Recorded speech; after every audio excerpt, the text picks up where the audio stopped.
a dark side force user, fine. Oh, yeah. He is clearly someone who has been corrupted by the dark side, but to call him Sith, well, not just corrupted. no, He's a force adept of some sort. Yes. Yep, and that's all you know. Dark side force boy. Yeah, he is a dark side adept. And when we left off, like, lightsaber was still in hand, ruins were still smoldering. Yep. Cool. We had to figure out whether or not we're going to stabilize the soldier. That's right. You guys were making that debate on whether were going to save the Trandoshan. The Trandoshan merc who punked the hell out of us? Punked the hell out of Sizenel. No one else. What are you talking about? The entire time I was fighting him, I was messing with the lightsaber. It took forever to score a blow. Like, that guy just constantly was playing keep away with your body between mine and his. Yeah. It's like, I'm going to swing. I'm going to step over here. Go ahead, go for your buddy. Yes, it was a glorious battle of this guy not taking hits unless he chose to. Exactly. Now, can anybody remind us? His weak point. It has been a while. Can anybody remind us why we were thinking of resuscitating that guy? General decency. We have an individual who has been struck many times who is not down. That guy's going to kill his lightsaber, and he's just going to ignore that conversation. Sizenel's not going to have that conversation. Sizenel's not conscious. I don't understand this general decency thing. Why? Yeah, I have no desire to fucking do anything with that guy. That's right. Susan Neal needs a medic check. All right, I'll take care of that. I mean, I was about to say, like, I don't remember there being a conversation about saving the Trandoshan's life. Yeah, I don't care about him. Under the Major Domo, he has been zip-tied. And the only reason we're not killing him is so we can have him as a prisoner. Are you using your Oh yeah, your kit thing? Absolutely. Which was a +2. +2 circumstantial with the equipment bonus. A medical roll to first aid my poor boy Sizenel. Yep. Yep. There's 8 points plus level. So 8, 12. Nicely done, Dex. So yeah, just go over to Sizenel like, hang on, buddy. Oh boy, you get knocked down a lot, don't you? Insert training later. He just sits up straight. I'm alive. I'm alive. It's okay. I'm alive. It's on the outside of my helmet as he rubs his helmet and it's all dirty. And then it dawns on him. Put that back outside of his helmet. Alrighty. And then he's going to go to the Major Domo, haul that dude fireman carry over his shoulder, lightsaber back in right hand, unignited, and he's just going to look to the group ready to go. Sizenel's going to look at the Trandoshan. Are we going to take him too? No. No, we don't have enough room on the ship for that. Great. I take all of his weapons. But right then and there, like, fuck this dude, your gear's mine. okay. Just weapons. Don't expect to be better. It's the principle of the matter. Hey, Saronic. Yeah? Can you do me a favor and move just slightly farther away from your microphone? Alright. How about this? You're peeking out a little bit. That's better. Thank you. He's got a blaster rifle and 2 stun grenades. Anything else in his pockets? A comlink, 200 credits, and some personal belongings. Fuck, snag the credits. Who gets the credits? Sharing it. Whoever's pocketing them right now. Alright. Oh. So 2 stun grenades? 2 stun grenades, 200 credits, and a blaster rifle. I mean, he kind of earned them. Let's be honest. Oh, yeah. Yeah, no, more importantly, when it comes to ninja looting the battlefield as you're running away, it's like, fuck it, I literally will deal with that later. Yeah. Just like, so, I saw you picking the bodies of the dead, turn over your pockets, let's see what you got. No, I didn't pick the bodies. I simply took the rifle of the mercenary, and he'll need to make con saves to stay alive. He's a Trandoshan. If he deserves to live, he'll live. Basically. It's like, actually, I think Sizenel would not take the credits. Okay. Yeah. Thought about it. Nah, he leaves the credits. He takes all the weapons. Oh, this is too little money. I can't even bribe myself on this. It's like, it's not worth the effort. It's way too petty. I'm just taking his weapons so he can't shoot me if he wakes up. All right. It's like, he took my weapons. I'm not gonna let you shoot me if you get back up. So, with Denya in tow and the Empire on the way, the heroes probably want to leave. Yep. I'd very love quickly. to get out of here. Oh yeah, no, it is time to be gone. If we can escape with this shit before they even know what happened. Now that Mhm. now that your battle with Demos is over, no one in the palace or the city beyond attempts to stop you from leaving. Before we're on our way out. Empty itself. The palace is kind of empty. The Important. city has people, but they're staying out of your way. I have the Vidvox Scrambler in hand and on, and I'm staying next to Mr. What's his face? Deckard with the Major Domo, so no one can record us walking away. Eyewitnesses, sure, but no video. Works for me. Okay. Yeah, no, it'll be a very hasty march back to. All right, so you get back to your ship. Actually, can we get like a tapper or something that we can use to cover him with, or like even a just piece of cloth. Well as it is. Can we just get back to the ship? It's one of those on the way out of the palace and grab some sheet of cloth Right. if there's any available. Oh, yeah, throw some fucking tapestry over the guy, make it look like Exactly. a potato sack. Exactly. You guys make it back to your ship, no problem. Denya is wounded, as is Citizen Neil and the unconscious Major Domo. We would get back to the ship in a hurry. In a moment we're in, it's like get the doors closed and someone go tell the captain we need to be out of here. I'm gonna go make sure the Major Domo is nice and secured in his new Do we quarters. have? We don't happen to have any carbonite sheets like the one we rescued our friend from, do we? I don't think No. we have the ability to do carbon anything in the ship. It's not that cool. Okay. Well, this let's just. is not the Mandalorian. We do not have an onboard fucking think so. freezing chamber. You do Didn't think so. You do Go. know your next destination, but because Dargus already had a head start, you do have a little bit of time to get back to the Resurgence and bring your wounded back and resupply. Yeah. Okay. No, let's So, get home and debrief. We Definitely. blindfold the Major Domo. Basically, make sure he doesn't know. I basically point out we want to make sure he doesn't know who we are or who's taking us. Well, he knows who we are. He knows who we are. Well, no. Okay, hang on. He knows how we have presented ourselves. He didn't even know we had a spaceship. Exactly. When he wakes up and he's got Jedi, I'm sure he will make that god-awful assumption alongside his special prisoner, and he's the one now in prison.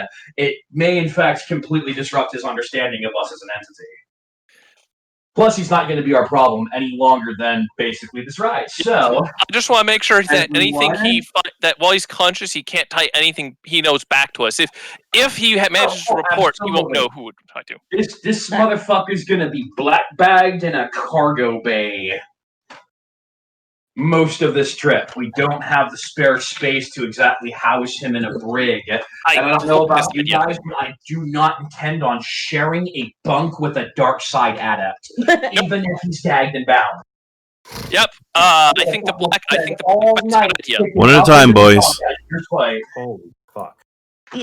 I do believe that there is like a break area on this ship. I doubt it. If you want to go over and look at it, I don't remember that being part of the designs you gave us. Mm, This is a small freighter, not very well modified. let's- But we don't need to have a brig, because if this is the ship I think it is, then we should have at the very least a decent escape pod that we could just cram this dude into. Only if the controls can be disabled from the outside. Yeah, no, we need to get rid of any sort of manual override. Let it fucking push itself off. The point is, though, it's like he should not be hard to contain. Yeah, we can Found just, like you said, gagged, blindfolded, and more or less kept in this state, except when he needs to be cared for. And he's in the presence of 2 other Force users, including this very powerful Jedi Sage, so I don't think it will be difficult to obtain his compliance with us on this journey. Well, we could always ask the Jedi if she can keep him in the dark, so to speak. I get it. Huh. Because that'll change what he sees of this. Well, he knows that we attacked him. Like, he saw us fighting him with his own eyes. I know. Alright, you're right, there's no brig area. See that? Yep. It's a space yacht, right? Battle class. But yeah, I can see the value in at least not letting him catch any clues as to where we're going. Or to who the ship belongs to. Yeah. Let him think we're on, like, some sort of freighter, for all I care. Yeah, imagine, let's see, we've got 3 staterooms and a pair of passenger rooms. Imagine the captain uses one of the staterooms. The pilot droid is fused to the seats, so that's 2 empty good rooms. And then 2 rooms with bunk beds that are empty as well. Between the 4 of us plus the Jedi, we could occupy everything except one of the bunk rooms. He can be sealed in one of the bunk rooms. There you go. And yeah, no. Decker's just like, I'll deal with him. Show up my armor every time, like, sup, bitch. With that, it concludes episode 2 But yeah, of we the Dawn get of the Defiance. hell out of here. And Give Kato Nemoidia the finger on the way out. Oh, definitely. Oh, definitely. I'm giving it the glare. and The glare of disappointment. experience to be distributed from last session. Enough to level up. Enough to level. I'm kidding. Yes, actually. I was afraid of that, actually.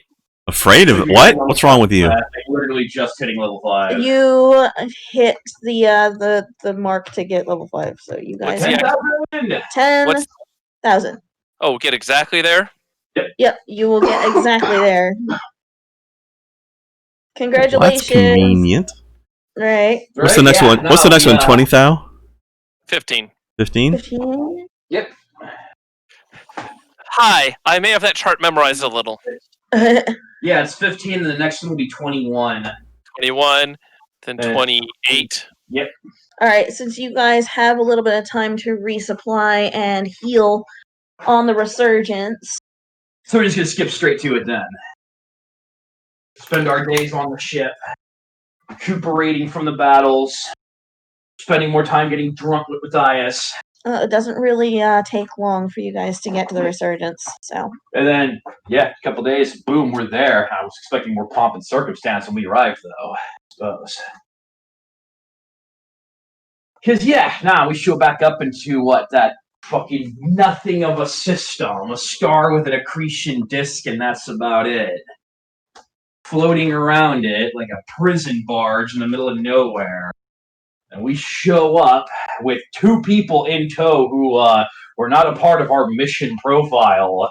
We have this slightly better but still raggedy ass 3-year comatose Jedi lady who walks in of her own volition, unblinded to the operation. And then we have the Major Domo, gagged and black-bagged and zip-tied at the wrist. Look, we're going to the ship captain and kick that motherfucker to his feet. Like, we have someone you might want to talk to. Alright. I think at this point we're good to do the scroll. Alright. As we move in to episode 3.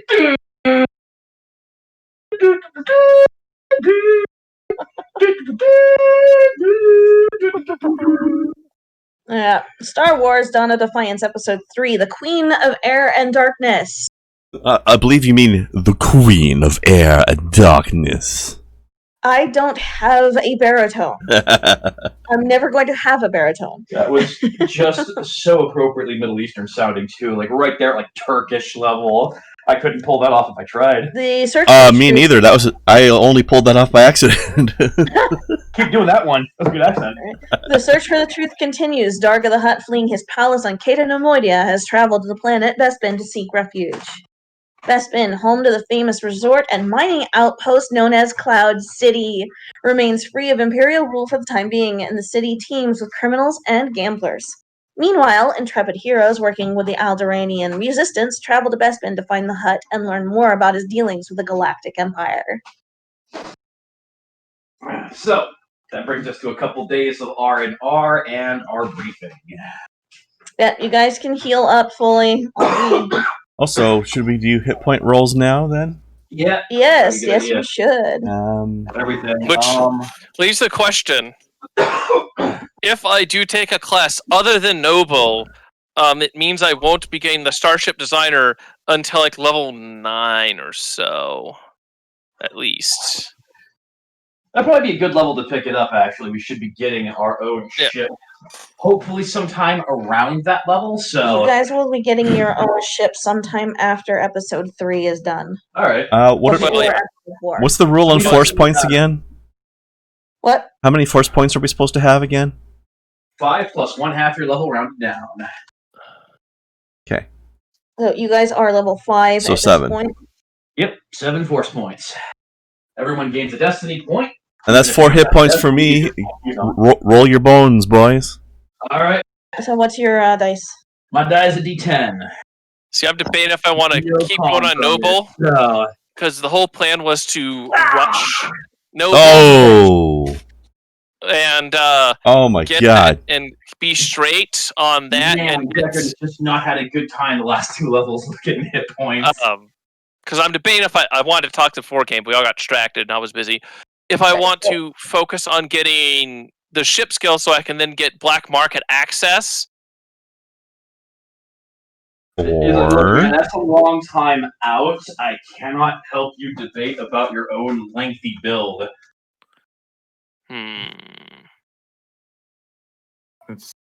That being said, I'll be picking up a level in Soldier. Alright. So that should be 3-2 now. So at level 3, I obtain a new talent. And my talent will be improved armor use. Alright. So where is your talents then? Armor defense is now improved armor defense. Improved, and then do a slash. There you go. That one. So that means you get to check off this thing up here. it does. Funny, I was thinking getting armor would be useful for that. If I get soldier, it would be useful to specifically get that train. Yeah, no, that was the same thing I suggested to Ben. It's like anyone who wants to make good use out of armor, get either 1 or 3 levels in soldier. So then I'll do your hit points. Yeah, I'm just finding where the hell I hid my core books. Or you could have picked a noble and noble again and actually take that level in soldier. That's the only thing I'm deciding, because Well, noble's a D6, soldier's a D10. well, no, I'm more thinking about it's the where it goes first, you get the talent, then you get the bonus feat, or vice versa. It's I'm trying to remember. talent first, then bonus feat. Bonus feat's on even levels, talent's on odd levels. Okay, that's the one thing I was trying to remember. Or I could just take 2 levels and then keep going down noble. But So however you want to do it. For my talent, I'm picking up Uncanny Dodge. Nice. Alright. Uncanny Dodge 1 specifically. So in this case, that means even if I'm caught flat-footed, I still have my dex bonus to AC. Nice. Very good. So I have an improved armor use, which between the level up and that talent, my reflex, fortitude, and will are 20, 19, and 19 respectively.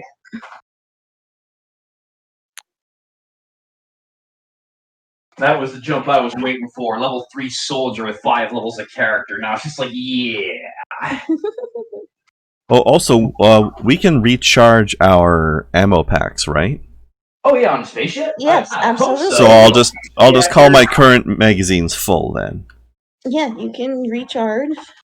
So Matthias, you sticking with your scoundrel? Yeah, I don't think I can prestige yet, though. Well, you get level 5. That would be a new talent. Yeah, it's a new talent for me. I'm just trying to pick it out right now. I think. Sorry.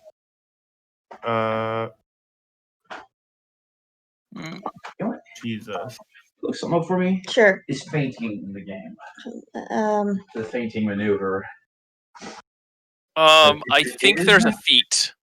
like to faint someone? Yeah. No, it was a 3.0 and 3.5 ability. You didn't see it too often outside of specific builds. Okay, I'm going to take sneak attack. Perception, there you go. Yeah, fainting is part of the deception. Finally take a sneak attack. Hell yes. Awesome. Yeah, I think it's time. Alright, so feint is a use of the deception check as a standard action DC. Round. Excellent. So yeah, you could faint, but it's part of the deception. Yeah, no, I was mostly looking because I wanted to know if one can feint in such a way as to provide someone else that bonus. However, it does not appear so. Not without perhaps an extra talent associated with it. So yes, I might consider feint since I have deception, but that's a feat, right? Like I was like half reading. You said it does require a feat or it does not? No, it requires a skill, deception. Oh, I already have it. I can feint. But yes, you can feint as a standard action. So it's just Again. an attack. Yep. It is an attack, but it is an attack to set up a much stronger attack on the next round. Oh, I see. You have to waste a turn to do it.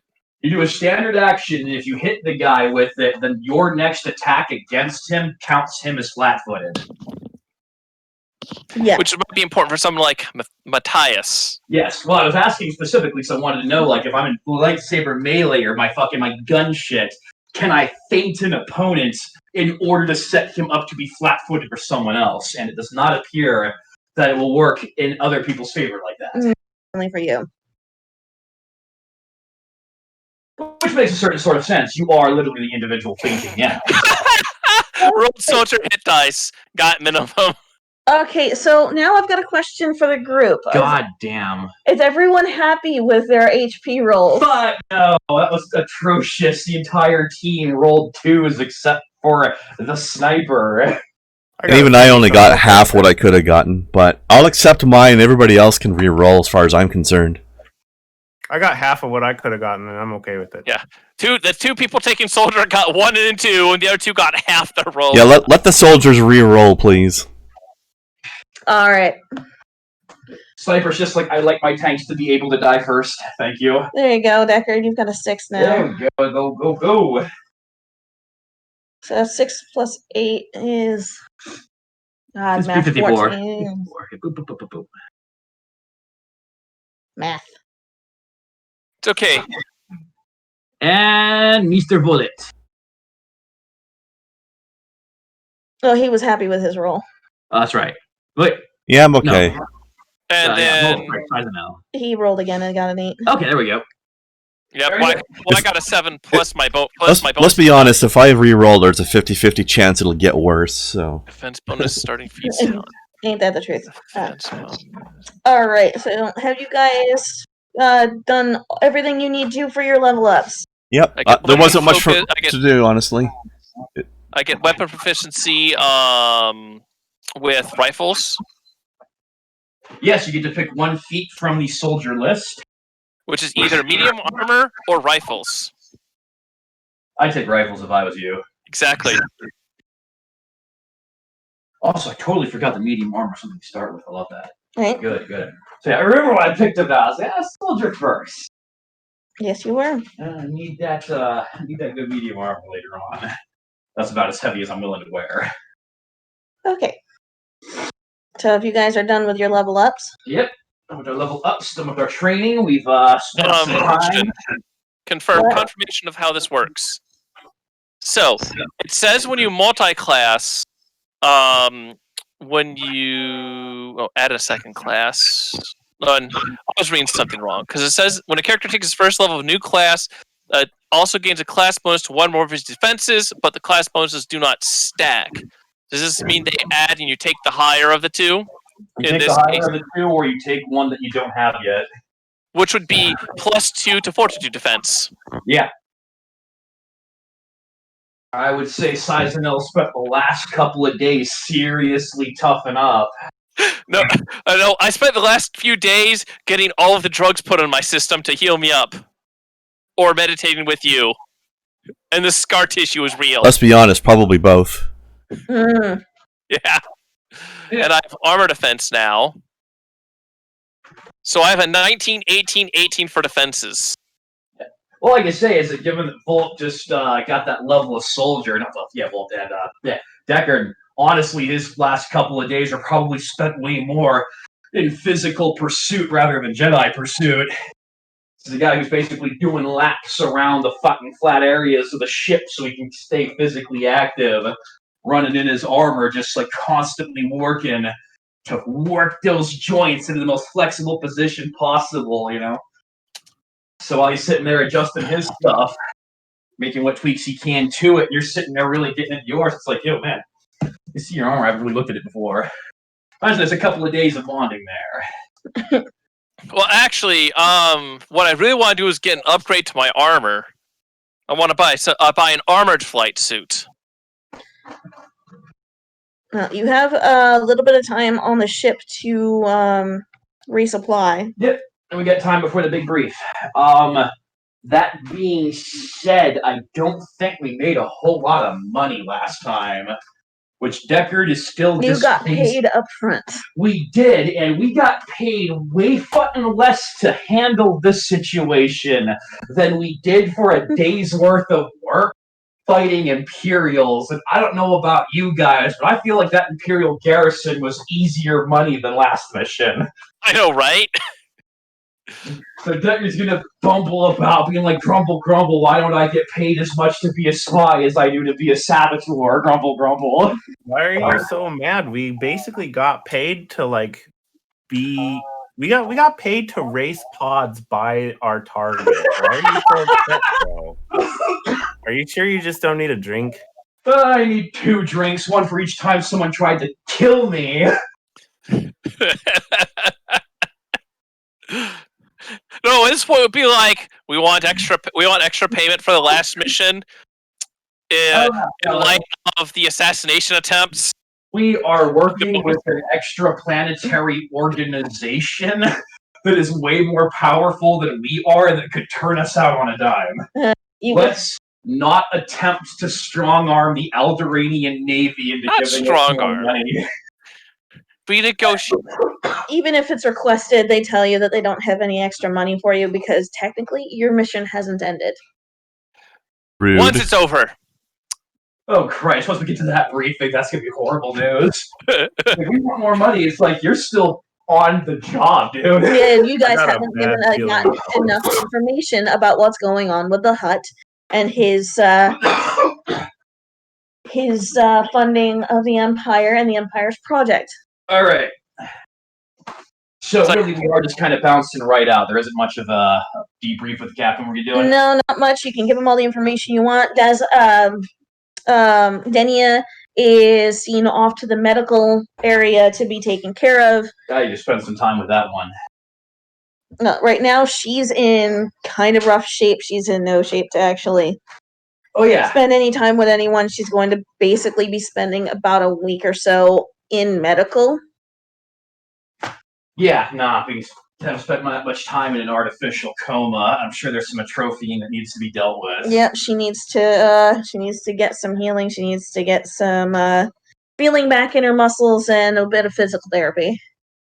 When you guys got back on the ship, when you guys got back on the ship, in looking at Denia, she was in worse shape than when you woke her up, and she hadn't been hit at all. Yeah. All right, we're gonna leave her alone. Yeah, she hasn't used her legs in like 10 years, so. Yeah, just about. And kind of getting that, get our debrief to the captain. He's a Jedi. They got the Major Domo, and if we get in, he's like, okay, I give you guys a couple of days to rest and recuperate, but And resupply. it's like everything I see here says that you guys need to be heading to Bestman 6 to continue your investigation. Ta-ta! Basically. And then walk the fuck away from us, like... So yeah, Deckard is doubly miffed at that information. He's getting ready on that final day, loading the bullets in his magazine, putting the polish on his armor. But yes, no, any of your ammunition that needs to be refilled, any of I gotta go to medical clinic for more ball bearings. I get 2 of those canisters filled back up. Yeah, Yeah. if you got any empty ammo cells or partially empty, fill them up. yeah, I got a power charger. Look at my little medicine bottles full of pocket sand. and since the last time Deckard was in the ship, they do have some of your slug thrower mags. Now, only concern, flight suit armored is licensed. I'm gonna need to roll for that if I want that, right? I don't even know if they've got that.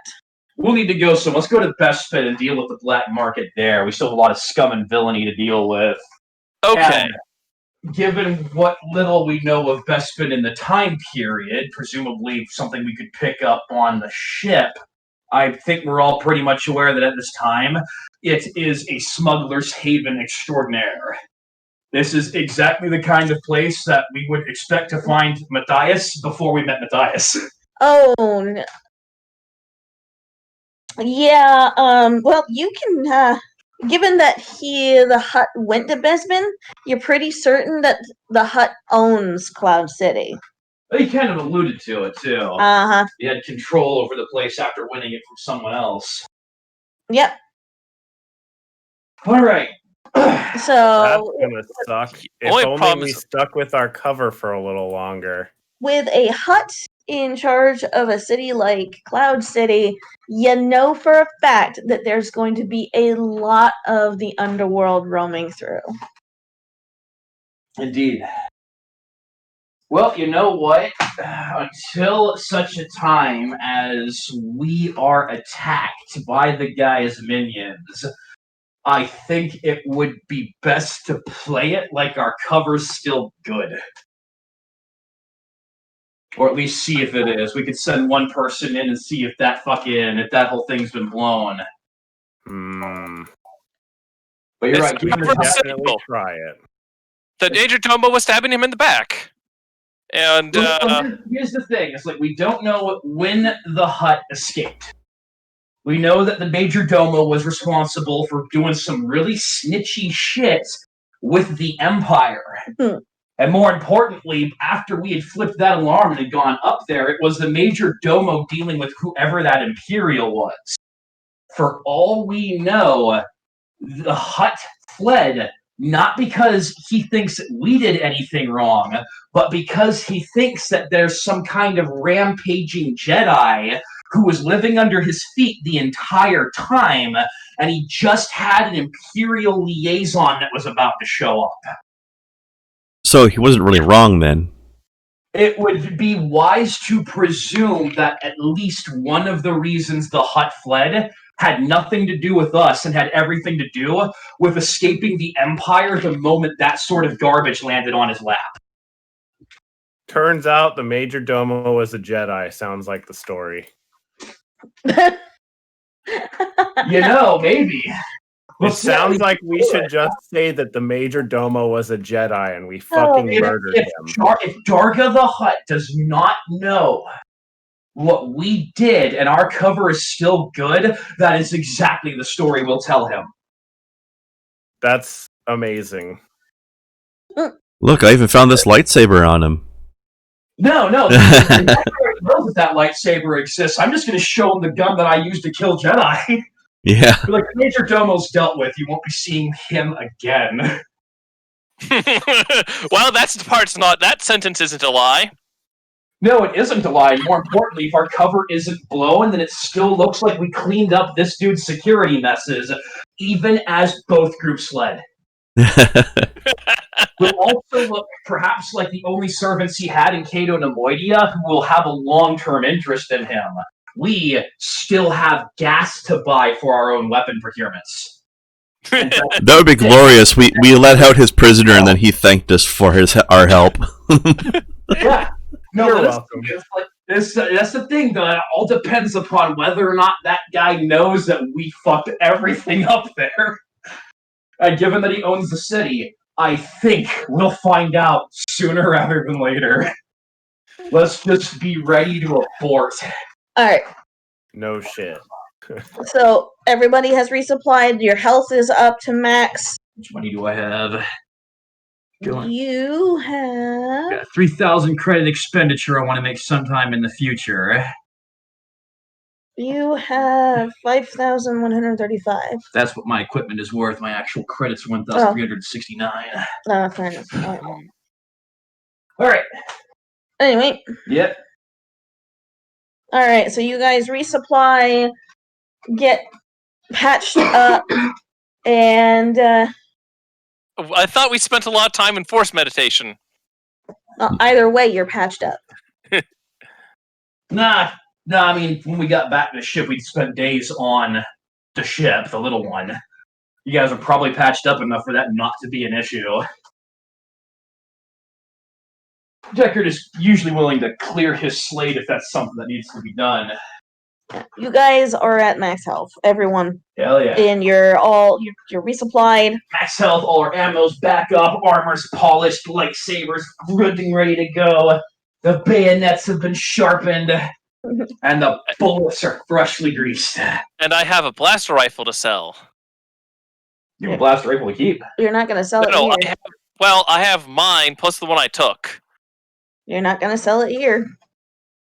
I meant there's no market here, not right? here. I meant when we arrive. Anyway, We're probably not gonna get a ton of money for it. Just keep it as a spare, just in case. Give it to Matthias. I already have 2. I don't even have a holster for one of my fucking. Like I said, blasters. keep it as a spare in case somebody loses theirs one day. Yeah, keep it in the locker, and if we need to sell it, Yeah. we've got a couple weapons. Or maybe we recruit an NPC who needs to be armed for some reason. Who knows? Alright. Maybe. Just keep we it. have an armory on our little fucking life yacht, so We can do without the $20 or whatever it would be. the 200 credits you could have picked up off that guy.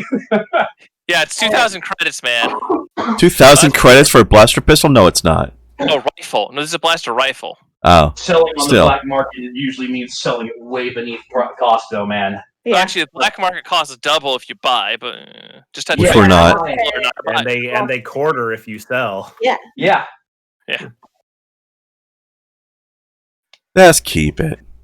That's what I'm saying. I have one on me and one not on me, which is just Anyway. cheap. Wait until we have a bulk of them to sell. We can take 10 to a black market dealer and be like, these are Imperial rifles fresh off the manufacturing plant. The Only new dropped weapon one. model. Yeah, But, I only yeah, fired it once. A Or- little old Sith. Anyway, you guys have spent a little bit of time on the resurgence, and with a sense of urgency, have gotten back on your little ship that is ferrying you about. Oh shit, before we leave, the mess, the gantry, that whole area, I'm gonna try to take one of their best bottles. Yeah. Oh, I was gonna take a fresh bottle from Matthias and I every time we go on an adventure. Oh So yeah, shove good around idea. there, I'll be like, you don't belong back here. I'll be like, oh, I belong back here. All right. Just go with the hands, just like, oh no, you know that I belong here. Is I do know that you belong here. As is you will, it sir. is it dark side to use the Force to steal booze?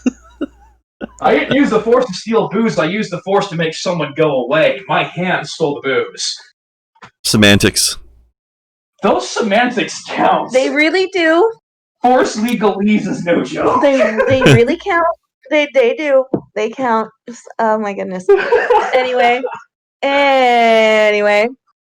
you get on the ship and you let the captain know that she needs to take you guys to Cloud City, Besbin.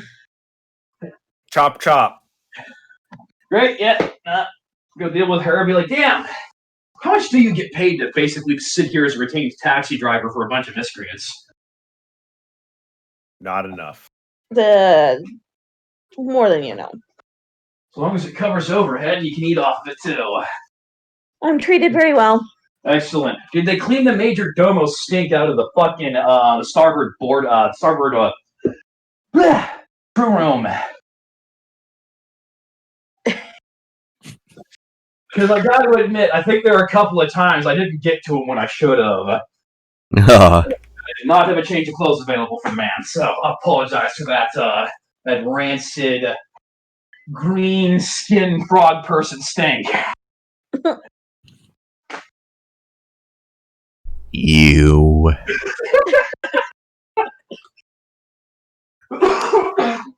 Anyway. Right? Sit there and talk shit about the major domo. Anyway, Mhm. you head off to Bespin. All right, who wants to Hooray. carry the grenades we don't have a license for? Stun grenades? Yeah, I'll take them. sweet. They weigh half a kilogram each. Otherwise known as a pound. No, Yeah. Yes. no, it's 2.2 pounds to a kilogram. Yeah, A pound is 2.2 kilograms. 2.2 is basically the same thing as 2. There's Yeah. a 10% difference. Don't care. Okay, that's viable response. What's up? You're arguing over 0.1. Yeah, just remember you've got 2 stun grenades. We'll care about that 10% if we ever become engineers that are building them. Right? Yeah, I'll take those stun grenades and I'll go right in my utility belt. Goody. Alright, so you eventually make it to Bespin and you find it far more hospitable than either Felucia or Cato Nemoidia. Crest on over, start looking at the city. It's like, that's a lot of orange. Though Cloud City has not yet reached the prominence it will enjoy under Lando Calrissian years later, it is still a wealthy settlement where entrepreneurs have made small fortunes for themselves. Sounds like a place for a whole bunch of budding weapons sellers to start plying their trade. When you drop out of hyperspace, Cloud City's message to spacers instructs them to contact Spaceport Control to request permission to land. The message also advertises the upcoming Cloud City Sabak tournament. What? Uh-oh. Sabak? We What is showed that? up in time for the large poker tournament on Star Wars fucking space station surrounding Awesome. not Jupiter. Holy shit! Yeah, here's Zed's gonna look over at Matthias, be like, "So I guess we're still doing business and pleasure, then, aren't we?" Not only that, we showed up just in time for the poker tournament on Lando's place. You guys Yeah. remember how I've never pod raced before in my life? I've never played Sabak before in my life either. I'm sure that your Time to go win the tournament, then. capabilities will once again see you laughed at as the would-be champions reign supreme over the newcomer. Yeah, this is I'm not gonna kick their ass, man. Lando Calrissian's Cloud City. So, Yeah, but it's on the planet. It's in the Lando? vicinity. Well, I mean, I don't know that No, this is Cloud City. Will be Lando's. Yeah. Not What his yet. Krendar is saying is that he may still be a local who operates out of the area. I'm not saying that. I just think that it's an amusing coincidence that this is where we're running into the poker tournament in the place where Oh, okay, fair enough. Yes, Yeah. the man was like a Sabak addict almost. it is Right. auspicious. And He probably is here gambling. so, is there anyone actually up in the cockpit with the captain? Sure, I love the Decker will be cockpit. up there for that, along with our resident nobleman. Okay, Decker likes getting a good look at these things. He's not a veteran space traveler, so every new planet, every new horizon so is a beautiful, breathtaking sight. With So a you went- glass of respectable wine in hand as we you land. guys get the view of Cloud City, and I'm sorry I don't have a picture of that for you guys. Everyone here's seen Star Wars 100 times. I hope so. But I'm sorry that I don't have a picture for the chat. And if you've only seen it 99 times, you can get out. Right? I've only seen the movies once, all right, and I'm running this thing. Just look up Warframe, Jupiter Gas City. Oh my fucking... Google exists. Here, I put it I in know, the that's what I'm Discord. I'm not putting in Warframe anything. Thank you very much. Oh, I put it in noms for the masses though. Discord is broken. It does look like a giant donut, so it looks like a Okay. giant trickle top. Oh yeah. No. So you see Cloud City as you come through, and Deckard and Ciceniel both see the message as it comes up as the captain receives it. And as per the instructions on the message, she contacts Spaceport. Traffic control. This is the fuck. I don't remember the name of the ship. Oh, jeez, I forgot. Something Falcon. This is the not Millennium Falcon. It's Little pleasure yacht. We have a crew manifest of 6 requesting permission. the Banshee. The Banshee. There you go, the Banshee. Yeah, Banshee. Crew manifest 6. No cargo to sell. Just looking for light transportation, offload, and a place to park for a couple days. The traffic control gets back to the captain. Says that we hear your request, but as a result of the heavy tourist traffic from the Sabak tournament, each ship will be assigned a landing priority. Tell them we're here for the tournament. Just like, oh god, should I drop the hut? No. No. No. Um, No. The traffic control gives you guys a priority that is a wait of close to 12 hours to land. Whew. Oh, that's not so bad. You Yeah. know what? Yeah, as far as spaceship taxiing goes, we are basically on a train. You guys do have options. All right. I'm kind of thinking those through right now. Patience is not I feel one like of we could Deckard's just wait lacking and qualities. it would be fine. Well, I mean, I'm GM, so I can give you a few hints. Let's see. Well, you could always talk to them. You could always talk to them. Oh, Does that work yeah. over As a radios? matter of fact, it's no because I was thinking about that. Just hearing you days. All right. Decker's gonna think for a moment. Can you force ask somebody over the himself, radio? What would the do? And he's gonna get on the comm, and you're like, all right. Best big cloud control, air traffic control. This is the Banshee. Our crew manifest is here for the tournaments, and they are also here for business that they insist must be seen to immediately. Is there anything we can do to expedite our position in the taxi order?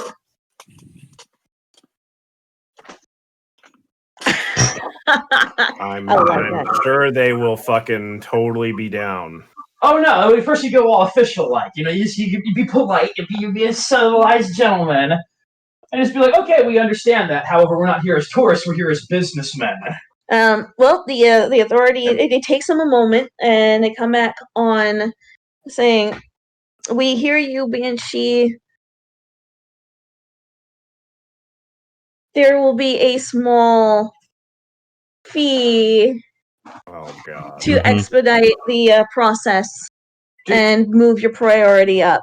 All right. Okay. So as we're communicating with What's this the guy fee? on the comms, do I have a visual of him in front of me on the screen?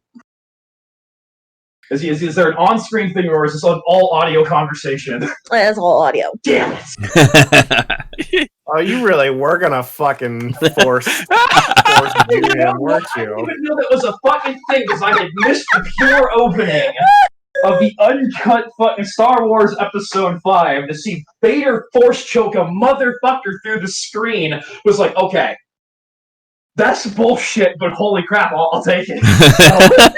Yeah, it's just like, let me see if I can convince him to waive the fee. But yeah, no, I'll only have this audio, then fuck it. Alright. It's understandable. We thank you for your professionalism and your understanding in these hard times. Wow. I was like, yeah, no, thank you very much. It's gonna be nice. You're gonna let us skip the line on a cut. Okay. Go empty out my pockets again. How much is the fee? He never said. He didn't say. Is it really Dude, worth it? You're going to a city full of villains and underworld that are working for a hut. Oh yeah, no, Figure it out. Yeah, no, we're gonna deal with that situation when we land. Nope, you would have to electronically transfer the fee to them before they even move you up. Because Okay. at this point, you are still sitting at the 12 hours. All right, well then, yeah, we will ping them and basically request for all the information necessary to get the electronic transfer through nice and clean, as well as the associated fucking cost of these. What's the damage? I forgot how much. I forgot the extra money I get. That's every noble level or every level? Every noble level. Every noble level. Noted. Your stocks are growing slowly. It's extremely rare that a class will give you a bonus based on your heroic level and not your class level. Each time you gain a level, you receive amount equal to your noble level. Yeah. So I get it every level based on my noble level. Okay. Yes. So that's still You get every noble level, 10,000. like it says. No. Each time you gain a level, including the level you select this talent, you receive an amount of credits, and the value of the credits is equal to noble. Ah, there you go. Noble He straight up gets the money. It's just that he won't get more money than usual. Yeah.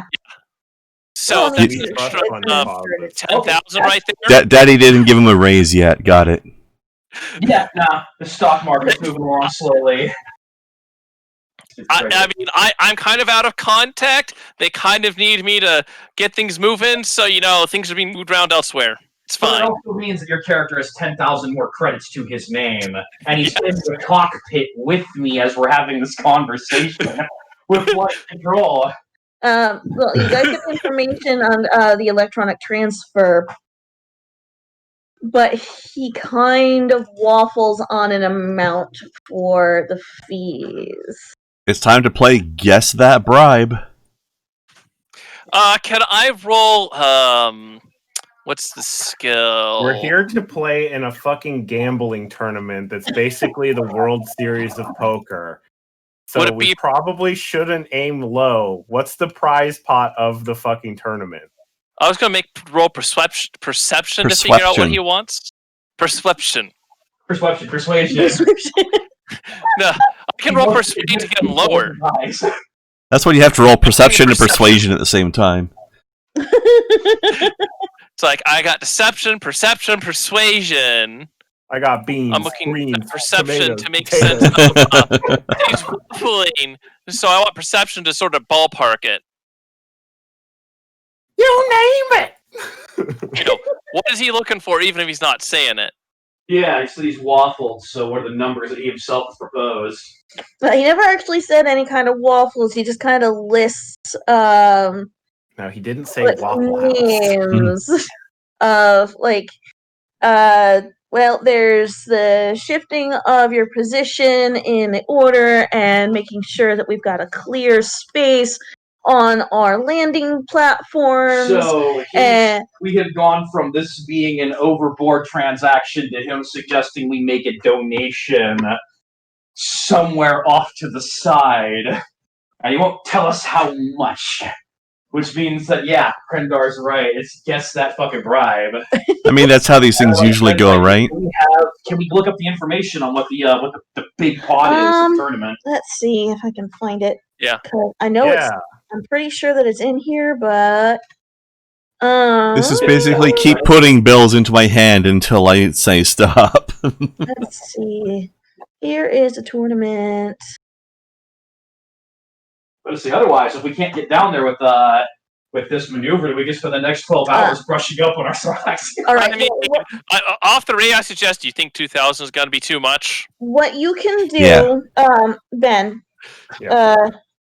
Matthias, is that you can try and get information via your own computer systems, accessing those of the Cloud City to see if you can find any information about the Sabak tournament. I'll have you make a roll for computer use, Okay, here it comes. and it's actually a fairly low. And goddamn, you really hit that. Fucking sure. Damn. How's that? Is that good? Yes, that is absolutely good. Is that enough? He's Good. on the computer now. Did he bribe the computer sufficiently? Yeah, is the computer happy? He got the All right. computer drunk. Now, what Matthias can gather is he gets a lot of information on the Sabak tournament. There are flyers, there are advertisements, there's holographic singing and dancing Twi'leks that are trying to entice you to the Sabak tournament with the cards over their chest and coins taped to their ass. Of course. Awesome! This is amazing. Also, I have to say, Ben, that's how you roll to seduce the droid. Oh, because I was rolling charisma in the past. And it wasn't working. So basically, what you can find out is that this is the yearly Cloud City Sabak tournament, and it's the biggest thing in the surrounding systems. Aside from that Twi'lek's chest, at least, anyway. And this year, For real though, you get one of the flyers that says this year the tournament's being held at the Royal Casino, and you know that this is different because they tell you that in the past the tournaments were held in other casinos and even at the Yareth Bespin Hotel. But this year, the Royal Casino has the honors of the Sabak tournament. And also know that the buy-in for the tournament is 10,000 credits per person, with the winner taking the entire prize at the end of the tournament. I mean... Well, what's the entire prize again? You said the buy-in is 10,000 and the entire prize is what? The entire prize is based on the buy-in for each person, so based on how many people there are, the pot gets bigger. Well, I can buy one person in. Goddamn nobles. It's actually fair to say then that the house is not playing the tournament. The house is not playing the tournament. Interesting. Huh. Yeah, no, this is a buy-in, and winner takes all. This is like going to a private under-the-table poker fucking thing, except above board. That is appropriately in control and in charge criminal behavior right there. Absolutely. I have a question for you, Saronic. Yeah? Why do you want to throw 10,000 credits away? Because we can make that much more. No, we can't. Hang on. We got deception? Publicly float the idea of buying one of us in. Yes, exactly. So I can drop 2,000 credits and still buy one of us in. Yeah. Why? They're going to hand right down into the main body, be like, hey, Matthias! As a poker! Oh, I see you've already got it up on your screen. Well, just so you're aware, Seisenel's offering to buy you into the tournament. You can walk back upstairs. Wow, what a guy! Man. Well, let me tell you guys, this classic nobleman just completely irresponsible with his money. Now, exactly. What do I have to lose? I got more where it comes from. Come on now. Are you seriously giving 2,000 credits to the air traffic controller? I could. That's not an answer. Other people. I was floating it to other people for ideas. Like I could. Okay, I have a question. Serious question. How about we give him 250 credits? No. Hold on. Pause the money for a second. I have a serious question. Do we really need to rush this by 12 hours in the first place? No. What time's the tournament? Ooh, that's a good question. Yeah. It should be on the information that Ben just got. Yeah, let me take a look. Will it happen sometime within the next 12 hours? Is it in 12 hours? Let's see. It's 3 days out. Okay, so we do not need that time. How about we don't bribe this guy? I don't see any reason why we want to bribe this guy. Right. That's what I'm saying. You know what? We're going to take point? the information packet he sent on how to handle this. We're going to look at how nebulous it is. In fact, it's going to be like, I don't want to play this guessing game. I'm not rich enough to. I offer 500 credits. No, why? No, you know what? Hey, look, flex his wallet. Yes. Why are you literally throwing away money? There's no reason for us to do this. Like, on the nobleman's shoulder and be like, you know what? If we're going to buy into the tournament, let's not begin our visit here with criminality. Cecil's doing that thing where the hip-hop gut-rich people walk around and just like fan money out of their hand onto the floor for no reason. Hey, yeah, basically. He's just showing off his cash. And he literally just in the course of what? How long was our previous adventure? It took us 3 days, plus another 3 or 4 to get back, plus however long it took us to get here. That man just made like 10,000 credits in about 2 weeks, sitting on his ass. Yeah. But he's going to sit there and be like, okay, you can complain about that. And he's going to sit there and like pull up his laptop and look at his trust fund and be like, if I don't make that $10,000 back, how much time did I just lose? And you look at that and be like, oh, it'll take me about 2 weeks to recover that. And then he'll pull up his laptop and go fuck around with this money because this money literally sits there and makes him more money. Yes. I mean, yes, he can easily afford to do it, but it's still throwing it away. Yes. It's only throwing it away if our good friend Matthias does not win the tournament. I mean, did you guys see that pod race? I'm just No, I saying- was talking about the bribe. Oh yeah, nah, fuck that. We're past that. If you're actually gonna go down and join the tournament, let's go clean. Besides, If you insist. we can use that 12 hours to sit there and begin playing the stupid game amongst ourselves, just to know what we're getting ourselves into. Although I do agree, I do still maintain that footing the bill to enter the tournament is also a waste of money.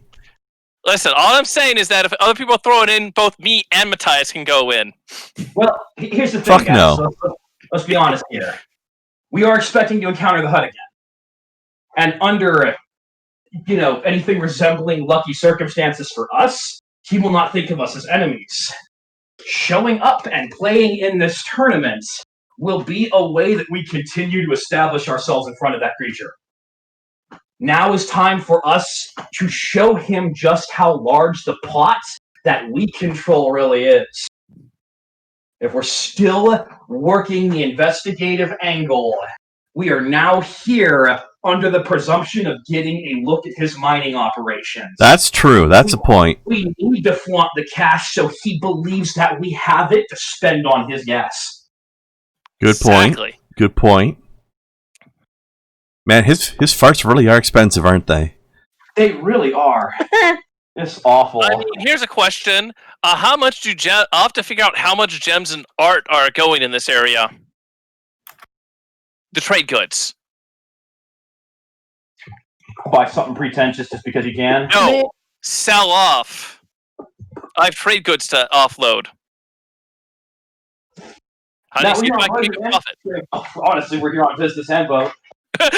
So no, I have these goods on hand right now. I mean, that if they're worth trading, I'm gonna do that. This is but a good I'm time to only- investigate that because there's a lot of people with a lot of disposable money here right now. Exactly. All right. So I think we're going to wait out that 12 hours unless someone can think of a better plan to get down there. This is a serious seller's market at the moment. Yes. I'm still kind of holding on to the hut fucking card, being like, we are in fact employees and members of Darga the Hutt's personal entourage. He should be expecting us. Yeah. But no, it's like, do we want to tip that hand? Matthias here is saying no, and No. I lean on Matthias's wisdom when dealing with criminals.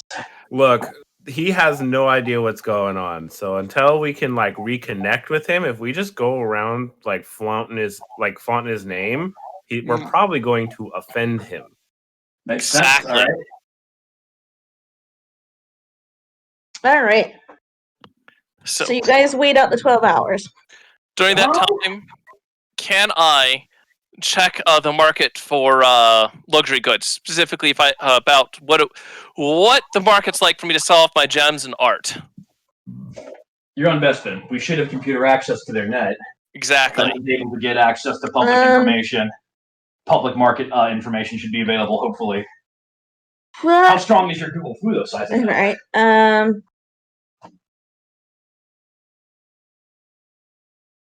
Well, you can try.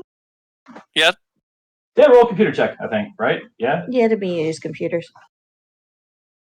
Oh no, I only have a +10. Everyone in this team has that skill, don't they? Nope. My God. Everyone on the team has perception, though, don't they? Yes. I didn't waste my a training point training something that other people on the team were already amazing at. I'm sorry, I only rolled a 23. Aw, you slacker. All right. Well, you know that you can find that Cloud City has a number of casinos, a number of hotels, and some like pleasure spots, like spas. He's looking for markets here. Yep, but he's Yep. got to go through things. And he gets the listing for Cloud City. All right. As for markets, you don't really see much in the way of market. Markets would be less of a thing of looking for than probably individuals who procure these things. Go on. You can tell that Best in Cloud City gets supplies of a basic nature, like clothes, food, normal supplies for living. They don't really export much of anything other than the Taibana gas. No, but a place with this much money and with these sorts of personalities, you're telling me they don't import anything but like basic bitch shit? So Only- what you're saying only is, what you're seeing. so Fair what you're enough. saying is people personally procure these items and off to get to know people by getting on the planet. I think what she's saying is that you're not going to find the black market on the internet so Well, easily. I'm not looking for a black. This isn't even black market. This is. I have No, these but we're on diamonds. Deadspin, You're so what on you're Cloud saying- City Yeah. being controlled by a hut. What you're seeing is basically the manifest of the city being. I think there's a cat in the bathroom. Probably. I mean, all you gotta do is post this on Bespin eBay. Oh, basically what you're getting is the basic things in for the supplies for hotels, for casinos, and for the general living of the people who live in Cloud City So through manifests. there's really not much of a digital market here. You have to go to the Nope. city and play it old school like it's a bar. But I think I'd check from here. You know, All right. All right. I mean, you might Okay. we got some. We got time to burn while we wait. Yeah.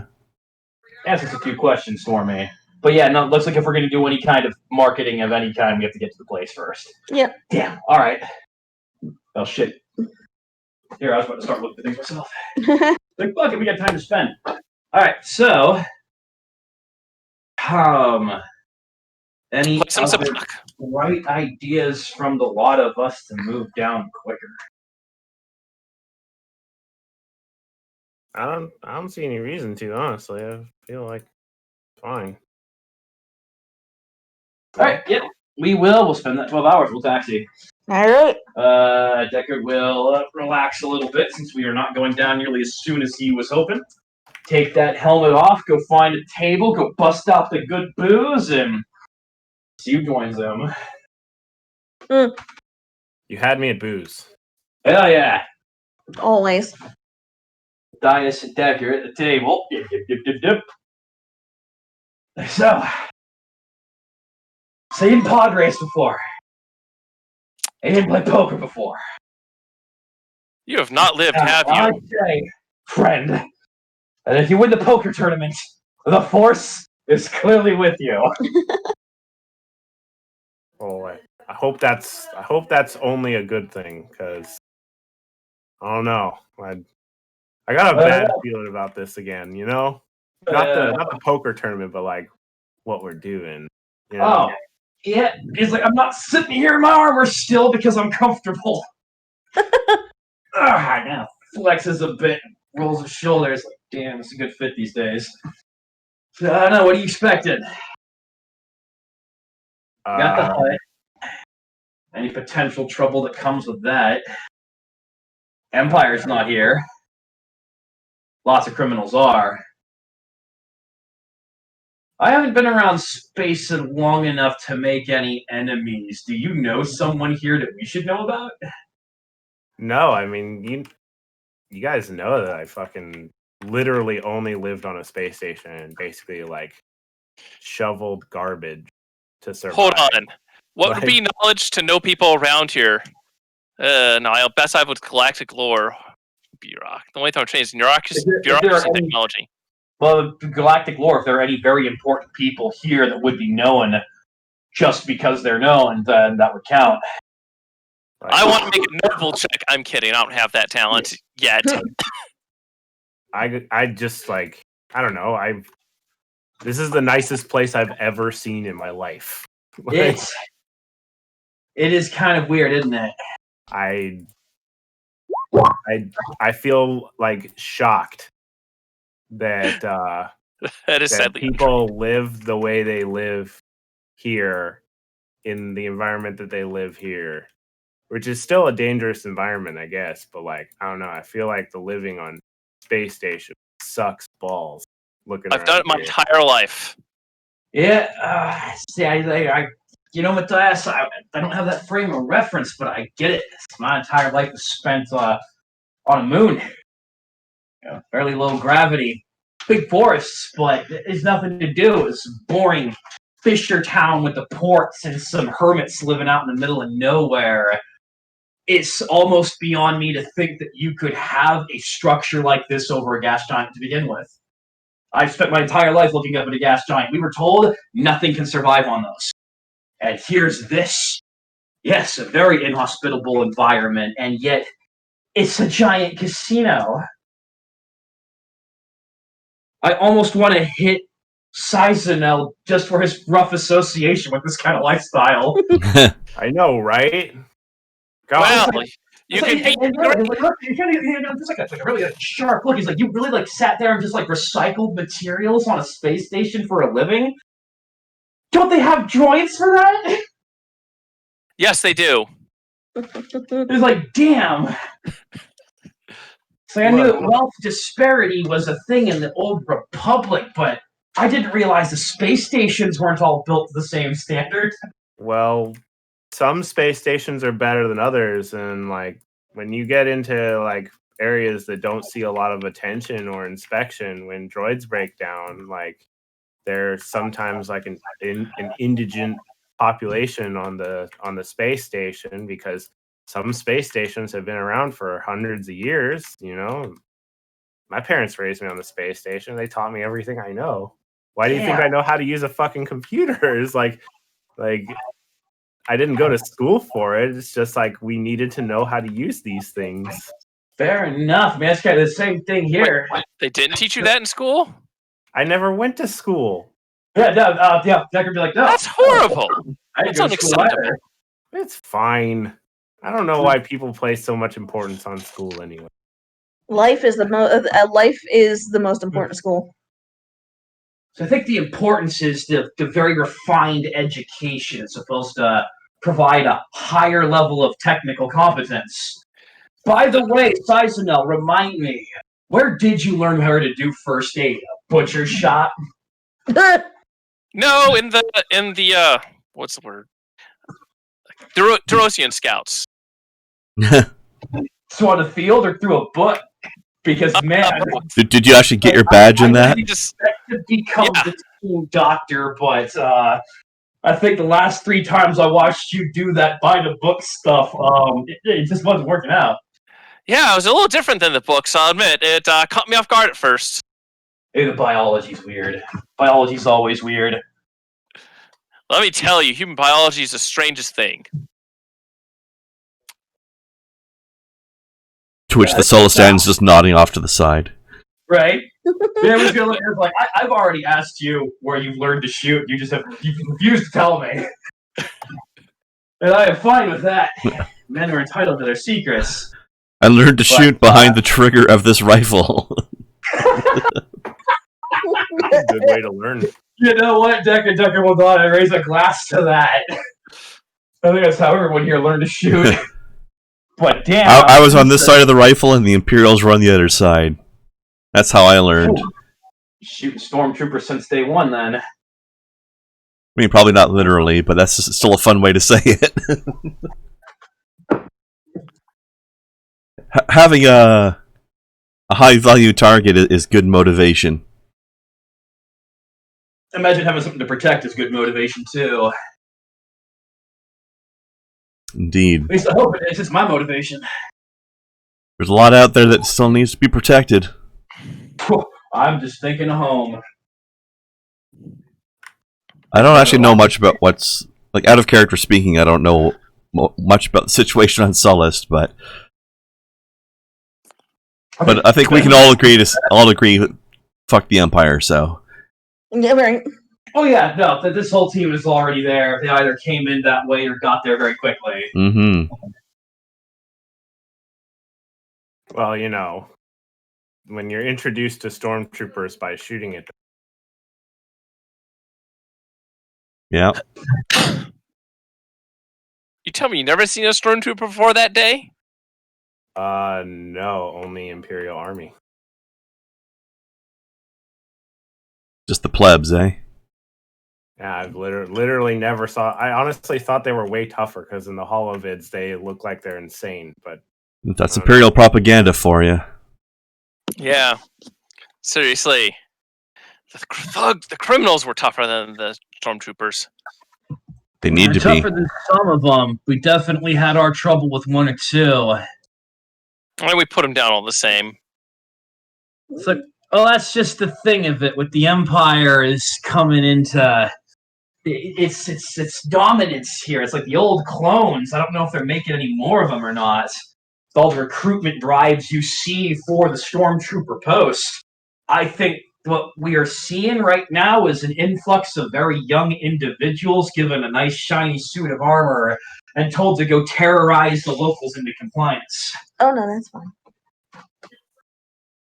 So Just like we had a problem with that back on my home world. There was a time period where the militia started just taking every ruffian willing to carry a gun because the times were so peaceable that no one with a plan for their life wanted to join the fighting forces. It caused issues. But when you resist that kind of person, all of that gear simply exists to hide incompetency and thuggish childishness. The Empire's a brat kicking over everybody's sandcastles because they won. It's not a shock to see that they're beginning to have a problem with that mentality corrupting the ranks of their soldiers. Exactly. Krendar, Mm. if you want information on Solus, after the Clone Wars, which had Solus was taken over and occupied by the Republic and then kind of retaken by the Jedi Knight, Reese Alrix. That was before Palpatine. That's way so you're kind of mixing things up. With the expansion of Palpatine's New Order, Sorosub assumed leadership of Solus with the corporate proclamation 137D and announced its full support of the Empire. So right now it is being controlled by Sorosub. So it's a corporate leader. And what? Yes, it's a corporate council controlling Solus, and they honestly, from the sounds of it, from what we're reading, they exist in full cooperation with the Empire at this time. Yep, though it looks like that a lot of the Solistans that are not associated with Sorosub are angry with Sorosub and the Order. So the regular working stiff of the planet looks at this corporation and sees sellouts. Yeah. All right. There are some Ain't that a bitch? small resistance cells. So being Solusans are generally pissed off at the Jedi as well? No. You said the Order. Oh, you mean the corporate order, not the Jedi Order. Corporate Okay. order, yeah. Yeah. So there you go. Empire's basically in control of the planet through its corporate council proxy. Yep, there you go. So Soluson's a very corporate place then? Solustan is owned by a corporate. shining nova of capitalism. So Solusan is basically Shadowrun without the magic. Basically, yeah. No, it's actually one of the most heavily corporatized planets in the setting. It's also a volcano planet. See, I didn't know that. That's kind of cool. That was the only thing I knew about it. Yeah. See, that's the thing I don't know too much Why about. do you think all of our faces are melting? It's too hot in there. All right. Well, so yeah, sitting there talking about home, drinking that top-notch Alderaanian booze, playing some casual games of this god-awful poker wannabe. Plum cards shaped in circles. It really is a. I think it's more along the lines of a Texas Hold'em wannabe. I remember in Fair Knights of the Old Republic you could actually play Sabak in the That's called Pazak in Knights of the Old Republic. Pazak, yeah. That's what it was. So the question is, what sort of skills are involved in Sabak?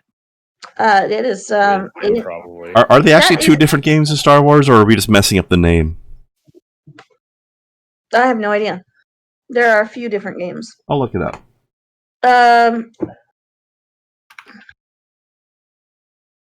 Well, Pawsok is just it's 21. in Wisdom. Star Wars. Just Sort wisdom. Their wisdom. It's opposed wisdom checks. No skills, just wisdom. Yep. I'm sure you could make it a chained encounter of deceptions, perceptions, persuasions, however the GM would want to do it. But Oh yeah. yeah. In just a general, I roll once, you roll once, we'll see who wins the hand. It looks like it's a wisdom check versus a wisdom check. Yep. But card games are always best played as card games, in my opinion. Okay, yeah, nope. Pazak and Sabak are indeed both things that exist and are different things. Okay. Yep. Yeah, Pazak is more like blackjack. And I've only got a +1 wisdom modifier. I have a +1 wisdom modifier as Well, that's kind of funny. That would make Deckard the guy to go to as far as just the rolls go. For But- wisdom? Yeah. That's like his strongest stat. No, it really is. Oh, no. With a- And then he uses the force to improve his odds. I mean, what?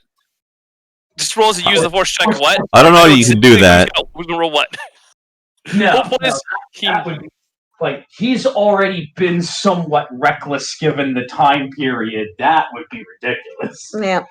Also, is that even so a thing you can do anyway? I think I could Jedi mind trick someone into surrendering their hand for a round. Oh, for sure. But you don't want to call my bluff. Yeah, yeah. Yeah, but that could have adverse effects because Oh, you can only absolutely. do Especially one if a person. bunch of people sit at the table, see that, and be like, "Is that a fucking Jedi?"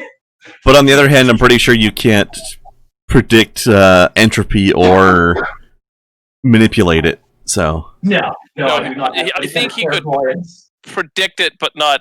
Yeah, but you that's need just you need Lore Mage would to the Awakening for that one. Well, he wouldn't be able to change it. But if the force, he'd be like, I know this is gonna happen. I know what's gonna happen next.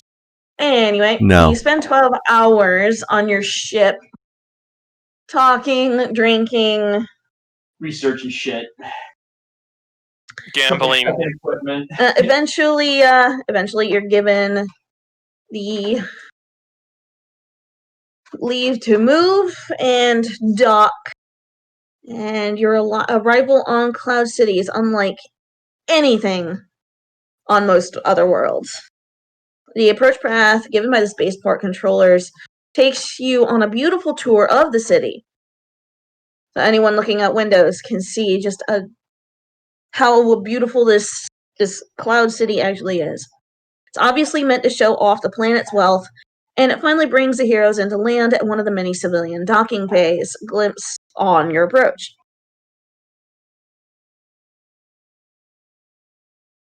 Eyes open, man, looking at everything. Mm-hmm. Just again, that Yep. reinforces that conversation with Matthias. Just like, damn, this is a very proud place. This is the life. You safely land, and your hatch opens. All right.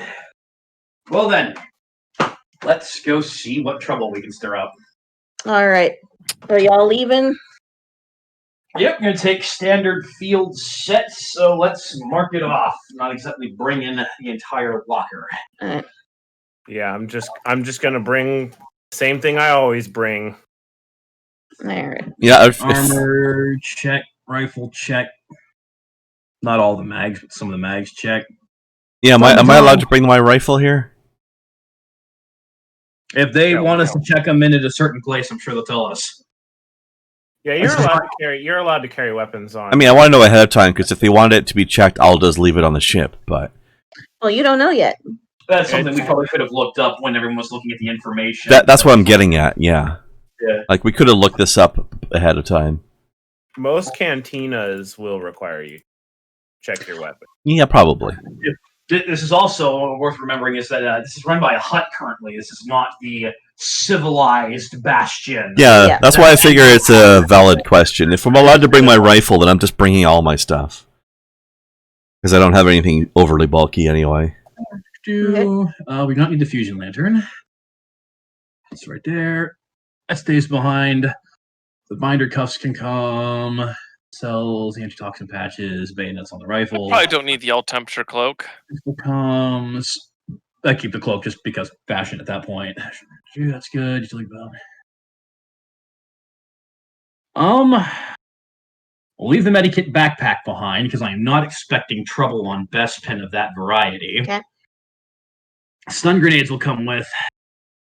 And I got like 2 of the stim packs. The rest will be on the ship. Yeah, my cloak is a camo cloak. I think I will have it rolled up in my pack rather than worn. Nah. You have a way more awesome fighty cloak. My guy's just got something for all occasions. The all temperature. I feel like it's not. I feel like I shouldn't be wearing the camo cloak just walking around the city, but yeah, I want to have it with me in case something goes south at some point. Agreed. Just get that rolled up and Yeah, exactly. tied right in the framework. Okay. All right, so equipment declared. When the heroes disembark, they find several Cloud City customs officials waiting for them. Awesome. Well, we'll get this out of the way right now, then, won't we? Yeah. Though they bear no imperial insignia, they seem to hold themselves with the same self-assured arrogance that agents of the Empire always display. Bureaucrats. Of course they do. One of the customs officials steps forward to address all of you. I imagine that Sizenel's the only person in the group right now who's looking at all this and is like, yes! I'm finally back in civilization. People are great. Sizenel also has that air of just... Oh yeah, no, he's gonna walk around like he owns the fucking ground he steps on. Oh, now there's a damper. Here's a damper on that. The customs official demands the right to thoroughly search the ship. For what? Contraband. Well, I don't have any. I didn't bring anything fucking illegal on the ship, so... Captain O'Keefe. Yeah, I was about to say the captain's there, right? Nearby, and she is sputtering in fury at that. Ooh. And she begins arguing with him vehemently, while the 2 other officials that are standing nearby just kind of watch placidly. So they watch them argue. Yes. Is that all 3 officials? Yes, there's 3 officials. She's holding their attention very thoroughly? Well, yes, but she is arguing against the search of her ship. Oh, absolutely. Oh, that's fine. This is happening. Deckard is literally just going to take 4 steps backward and fade off center left. Disappearing. Yeah, well, that is literally what he's fucking trained to do in situations like this, is to just kind of... Exit stage left. Yeah, I like this move. I think I'm going to do that too. With him, by the time those 3 turn around, they'll be dealing with just her, and you know what? That's not our call, and it's not our fucking problem. Yeah, I like this. I'm totally okay with what's happening right now. Let's go ahead and time to go. For what it's worth, literally anything that I have that could have a license or count as quote-unquote contraband are all already on my body, so if they fucking frisk me, we might be in trouble. I would like to note that you are on Cloud City owned by a hut. You do still have options other than, hiding. Oh, yeah. No, we're not hiding. We're just slipping away from these 3 men and letting the captain of the ship deal with that bureaucratic detail. That's an argument between commanding officers of 2 different stations. The peons have a job to do. We're not responsible for that ship, its contents, or any inspections that it has to go through. Yeah, that's the captain's job. I mean, there's not really anything we can do there anyway. The problem therein is that you notice that there are security all around the the place, and they will stop anyone trying to leave that have not passed through the inspection. Wow, these fucking assholes. We gotta defund them. Left, and then as we get like about 100 paces, get 2 more guys come in, they'd be like, your ship hasn't been cleared for full landing yet.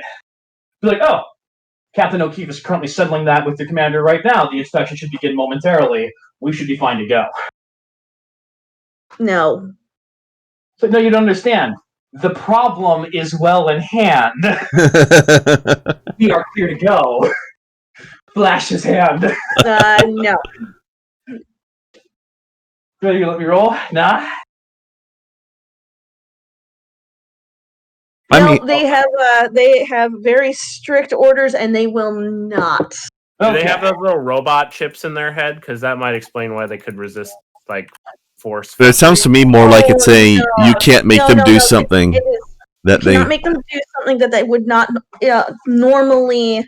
never do. They could not be reasons to do under any circumstance. If they are all of them consummate professionals, They are. then this would actually be a very difficult role. What you can tell right now is how, because of how these men are very adamant, and the fact that there's more of them as you look around the landing docks. How You are we can talking tell- about? Did we suddenly start getting nervous about Maybe. Here's a thought.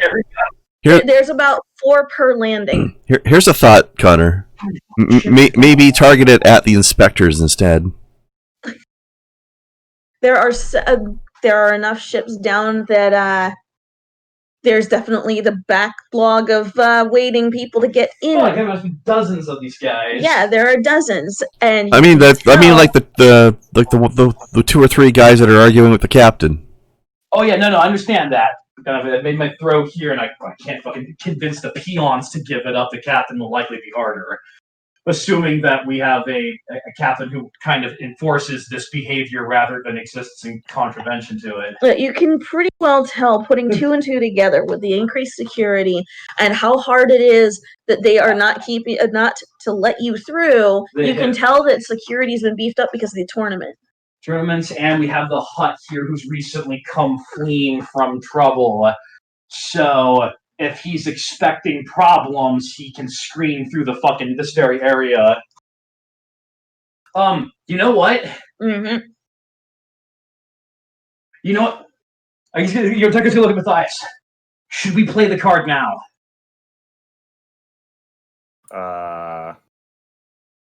Get it out of the way. Either he's gonna kill us, or we're fine.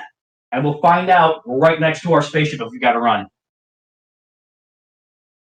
I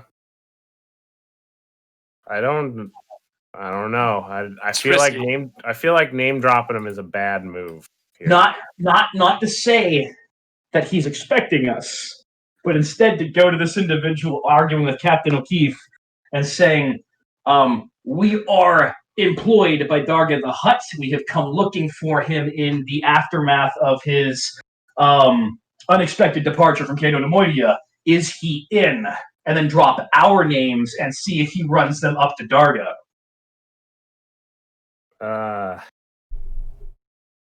That's real risky.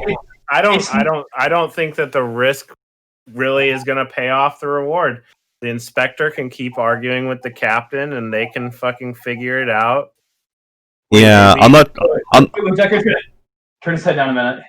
He's gonna walk back to Captain O'Keefe. Okay. See the fight going on. And if I recall correctly, he was the last person to handle that black security card. Yeah. We have that one still, He's don't gonna we? pull that off and hand it over to the inspector and be like, I don't suppose you're looking for anything like this.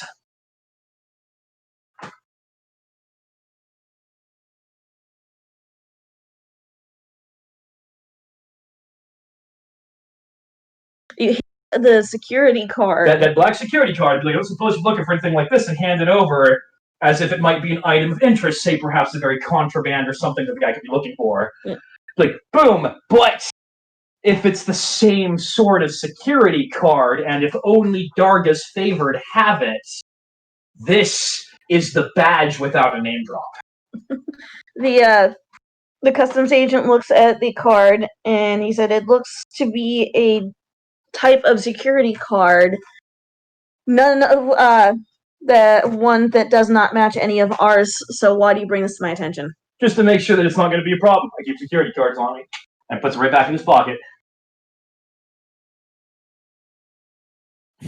Why? Because I played enough Shadowrun to know that having one of these in your back pocket when you're doing fucking dirty shit is a fucking bad move. You're like, boom, it's like, this doesn't look like something that would break into your systems, does it? No, thank you. Wow. Walk away. If someone gives some shit, it's like, I have been told I can have this card, there's no problem with it. I handed it over to The inspections. problem with that, though, is that now the customs official is arguing harder to inspect not only the ship, but everyone. Sure. No. So you'd be right there. Be like, absolutely. I mean, Boom. Start handing his shit over. yeah, you want to inspect me? And there's the problem where We're not getting away from this. Clearly, it's like, okay, you know what? Let us just give in to the inevitable. would it be to know how bad it would be to how bad it would be? Because technically, neither of these weapons, none of the rifles I have are licensed. Well, that's why you don't fucking walk out with the unlicensed stuff. Yeah, everything I've got on me is licensed, that if it needs to be. Yeah, I didn't leave any of my stuff on. Well, no, the +2 pistols we got. I thought you only had one. The There's blaster a cluster pistols. of them. I have an improved blaster pistol, but Yeah, those are stuff. Yeah, the fact that they're licensed, but not to us. Well, do you have to license the specific pistol, or just have a license for pistols? Like, does it matter if it's a different pistol? Is the question. I think that would depend entirely on the bureaucracy of the planet you're dealing with. yeah, I've got a license for it. Yeah, I have a license for my sporting good one. Yeah, both of us can produce licenses that say they are allowed to have weaponry of at least this fucking caliber. So it's like, boom, everyone produce your licenses. This is why we purchased them. Yeah. License for the armor, license for all the guns, license for the fucking baton. Not that I think the baton needs a license. But literally, she's like, boom! Here's my bounty hunter fucking creds all in one sheet. Here's everything I'm allowed to do that I have paid to be able to do in the core worlds. This is backed by imperial fucking credit bureaucracy. And then, of course, we've got Mr. Seisenel over here, which, by the way, if you're going to fucking slip someone a bribe, this might be a better place to do it. Yeah, exactly. It's like, I need to get my licenses in order. Worst place to do it. You never know. Come up and Seisenel's going to be like, I need to get my licenses in order. There's been some issues with the paperwork. Alright, then one of the customs officials that isn't arguing with the captain will speak with Seisenel. You need help with the paperwork, sir. Yes. It's there's been some delays in it, and I don't want to cause any trouble, so This is the part where you hand him the document, Yes. and there's a cred chip that's just discreetly rolled in with them. do you need a skill roll, or is it just gonna be simple as that? Much. I mean, Pay this man too much for him to fucking ignore without you causing a fucking scene over it. I mean, Sums of money where it's just like you either need to reject it, or if you take it, you are expected. the license would be 1,000, so this would be at least 200 credits for both the weapons. And I have an old license for a different rifle. It's like, yeah, this paperwork still needs to get cleared. So actually make it 300 credits. Double the licensing for the two weapons. Alright, so 300 credits. He takes a look, and he says, well,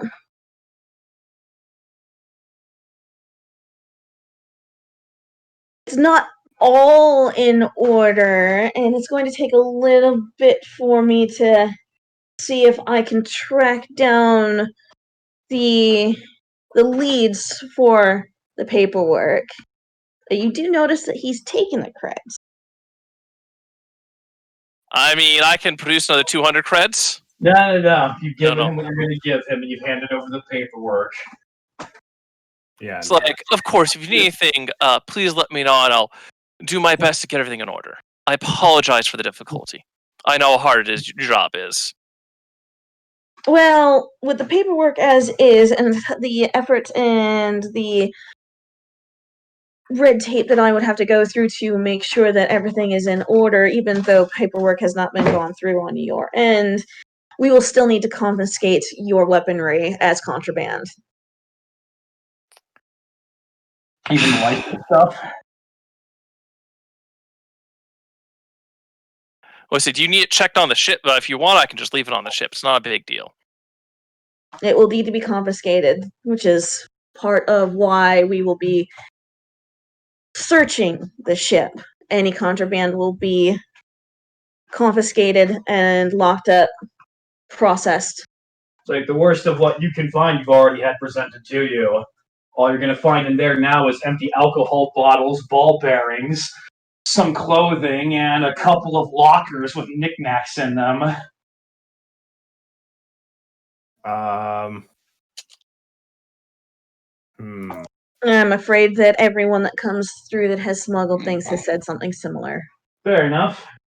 Everything on my body is still perfectly licensed, though, so will you be confiscating my weapons? As long as your paperwork is all in order. He's like, but there it is, right in front of you. Well, then I'll have to go back on the ship and get my sporting pistol that I do have a license for. Yeah. Anything that you don't have a license for will get confiscated. Fucking assholes.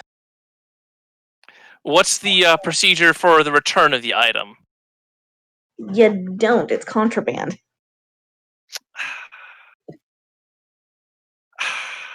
Okay.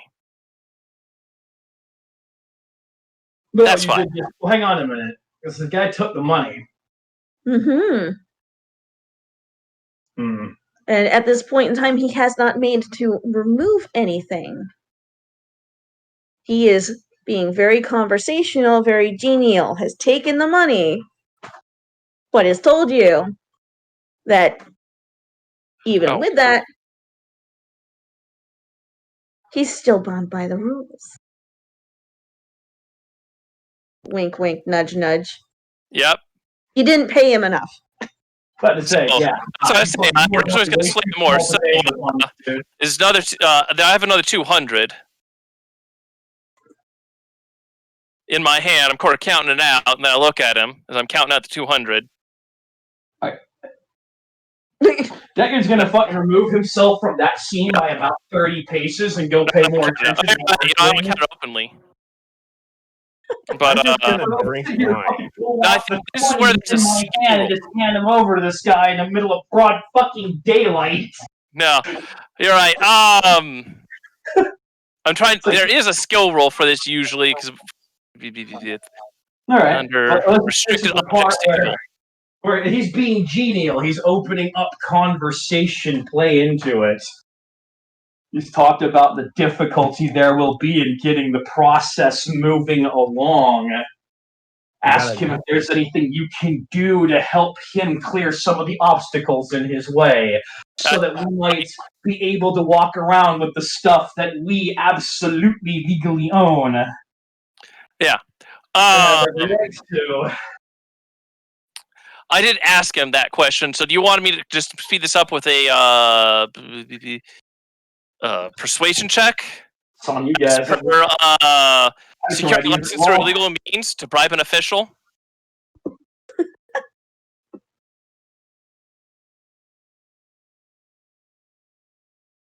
You want to do a persuasion check? Yeah, basically to not have to play this out for a while, and basically I give him the amount he needs, and we correct the paperwork. Sure. Go ahead. Let's do that. Speed things up. 29. Nicely done. Natural fucking 20. It's like I will. It's like one of those. Well, maybe you can take me and we take a look at the paperwork. So I have to disappear with him, pay fees, and fines. Okay. One at a time. One at a time. Shut up. Let me be GM. All right. Now, anyone watching Cizanil and this official talk is amazed at how they seem to be talking about paperwork, red tape, bureaucracy, official things in such a genial and such a smooth fashion that you would never know unless you were paying attention that money was being exchanged. And it takes a little bit, but it does come out that while you can give him an extra 200 for a 500 to him, he will start the process, but he definitely makes it clear that he's not the only one that you need to bribe. Not in those words, but, and you get the feeling that the amount that you gave him is enough for the other two on the field, and the inspection will be marked as unnecessary. So I need to talk to someone else still, or is that? No, no, you just need to hand over more money. Yeah. You distributed What? it among the three. Okay. So it's like so the 200 is enough for all of them. You said. No, it's 500 each. Okay. Done. So I imagine at that point the conversation's just like they kind of walk over there, like just still talking that good talk, and be like, you know what, Captain O'Keefe, let me talk to these gentlemen right quick. Yeah. I understand the situation. We're just going to New York. Now, if Mrs. Neal hands over the money, the official that he's been talking to actually goes to the other two and pulls them aside and whispers, and you can see kind of a shifting of paperwork between the three. And the main one turns back to the group and Captain O'Keefe and says, in light of new information that my associate has given me, I am marking your inspection as unnecessary. Please enjoy your time at beautiful Cloud City. Thank you, officer. Decker will bow It's always a politely pleasure. and start walking away and be like, I'm gonna shoot that guy next time I see him. Man, just imagine how many people are trying to smuggle shit in here. These guys must be fucking rich at the end of the day. Right? It's like this guy's just throwing out how much? That's more than his rifle's worth. He doesn't. Okay, fine. Right at that point, it's just like, but you all shut the fuck up. But they do tell you just before leaving that due to the Sabak tournament in a couple of days, no lethal weapons are allowed in the main areas of Cloud City, and if you agree to leave your weapons, other than some small knives, stun batons on the ship, you are more than welcome to frequent any and all establishments upon our beautiful city. Okay, I can stow the When weapons. I shoot him, it's gonna be with 2 bullets.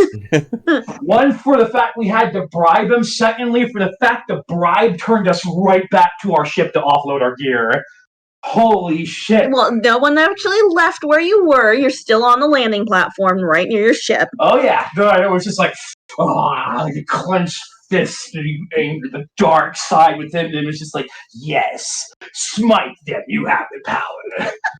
He just said like, no, Man. I'll get my friends in trouble. Plus, I can't smite enough of them to satisfy how fucking wounded my pride is right now. And let me tell you, Volop is going to feel naked without his rifle. I will let you know that just because they say that no lethal weapons are allowed, you can still try to hide them on your person. I do have a concealed holster. I got a pair of those. Yes, you guys do. So you guys can still take them, but it is noted that if you are caught at any time with them, your weapons will be taken. We will be in trouble. And you will be expelled from the city. All right. Well, for the moment, simply because he is going to go ahead and use the bayoneted rifle, the unlicensed grenades, as well as his pistol behind. The grenades aren't lethal weapons. I'm gonna leave my knife. That's right. Stun grenades. You're right. My bad. It's like, dude, those aren't lethal. Oh, you're right. God, there's a mosquito buzzing around your head. God damn it. Okay. So I'm just gonna pack the basic bitch blaster pistol so that I won't fucking cry if it gets confiscated. I do have a concealed holster. Like Decker's gonna take the one he normally uses for his pistol off of his belt, off kind of the place he's got it by the pouches and under the cloak. Be like, all right, boom. Anyone who can get that on their body and a weapon in it, use it to hide shit. So you're offering one of your concealed holsters Yes. to the others? Yep. Okay. Basically putting all of his weapons away, except for the two that are going to matter here. One is the stun baton, because they said stun batons are perfectly fine. Yep. And he has one of those, so might as well. Fucking worthless items that they are. All right. And then has the concealed lightsaber. Okay. He also still has his medicine balls. Yes, he does. So, I mean, Decker's usually always armed. Oh, yeah. No, Decker's just like, oh, I got to put away most of my arsenal. What a pity. Oh, wait. I am my arsenal. The Force is an ally. I am the weapon. Right? All right, I'll accept the concealed holster for use with a pistol then. All right. Okay. Now, please make note of what weaponry you are taking and what you are not, and what is hidden. Knife, stun baton, concealed pistol. Yep. Got it. I've got my knife and I've got a concealed pistol. Concealed lightsaber, openly carried stun baton. Okay. And two stun grenades in the utility belt. Got it. Open stun baton. Yeah, I'll keep my stun baton open as well. All right. So now we all look like a bunch of fucking cops. Awesome. That's part of the camouflage. All right. Well, we are mean-looking lots, so private security and what have you. The more openly you wear the stun baton, the less they'll suspect that there's a concealed pistol. Cloud City. It's a beautiful tourist city that also serves as a major mining outpost for the collection of spin sealing of Tibana gas, which is used in blaster weapons. When you're walking through the corridors of the city, you're treated to beautiful vistas of the gas giant Bespin, and architecture designed to be as aesthetically pleasing as possible. So this place looks beautiful. And it overlooks the entire gas planet. Well, as much as you can see over the horizon. Most of the residents of Cloud City are humans, though you do occasionally see a handful of Ugnaughts walking close to one another in tight little packs. Now, the Ugnaughts seem to keep to themselves and are mostly ignored by the humans. Those are the little pig snout guys, right? Yeah. I have spoken. If anyone has watched The Mandalorian... Nope. But go ahead. But one of the characters in The Mandalorian that you come across is an Ugnaught. Right. And I can give you images. Hell, there he is right there. Yep. But any of those will do.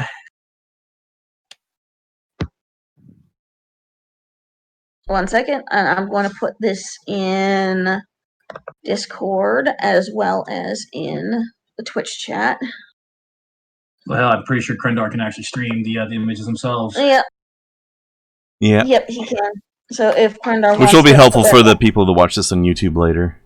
Yeah, precisely. So go ahead. If Krendar wants to put that picture up, and there you go. That's an Ugnaught. They are very squat. They are small. Yeah, aren't they like 3 feet tall or something? Yeah, around there. They are smaller, and you see small groups of them huddled together. They're generally ignored by the humans around Cloud City.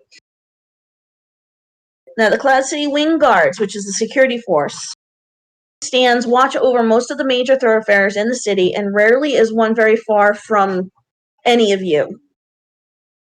Okay. So you can notice them throughout the entire area. So they're stationed all over the place. Absolutely. Not that we're being followed. No, you're not being followed. Okay, good. So many of the Most importantly, we don't have to worry about assassinations unless the guards are in on it. Many of the businessmen and nobles walking throughout the corridors of the city have their own security escort. All right, everyone, form around for Decisive. All right, before we continue on, why don't we take a couple minutes break real quick? Oh, sure. We're at about the halfway point here, and yep. Just let me finish this description, and then we can go and take a break.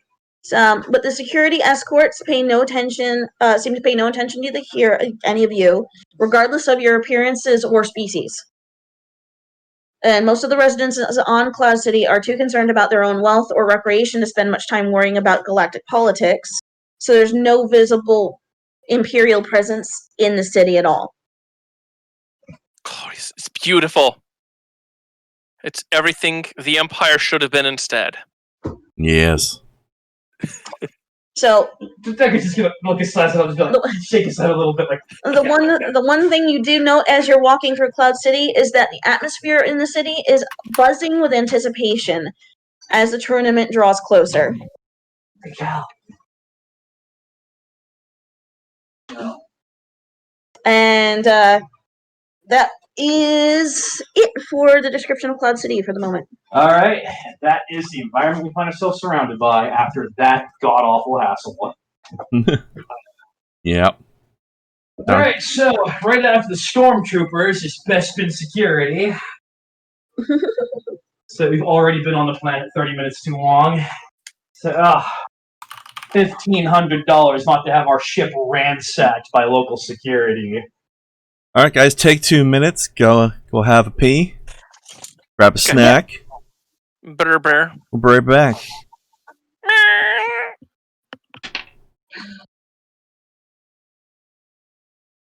I would use the restroom, but Cal just went in there. Yep.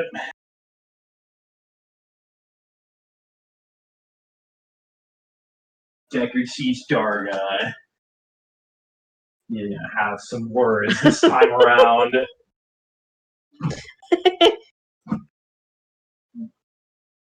Ah, got it. Fuck you, mosquito.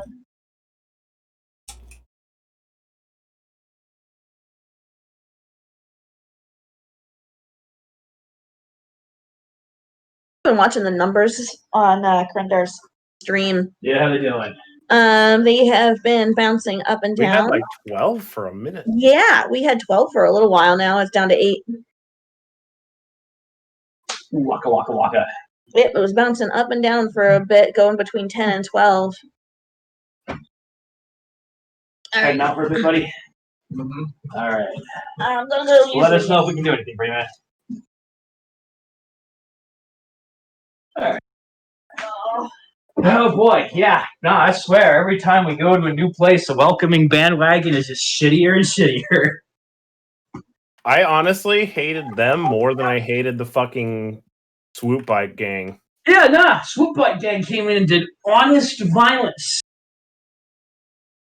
Presented exactly what the situation was. We are going to hold you at ransom for money or there's going to be a fight. Nah, so we have to deal with this bureaucratic sleaze. Basically the same thing, but with extra steps. Yeah, it really is. And the air of legitimacy. It's like, oh, this is everything the Empire should have been. It's like, oh, cool, awesome. The worst of the Republic and the Hutts combined. Your standards are really high.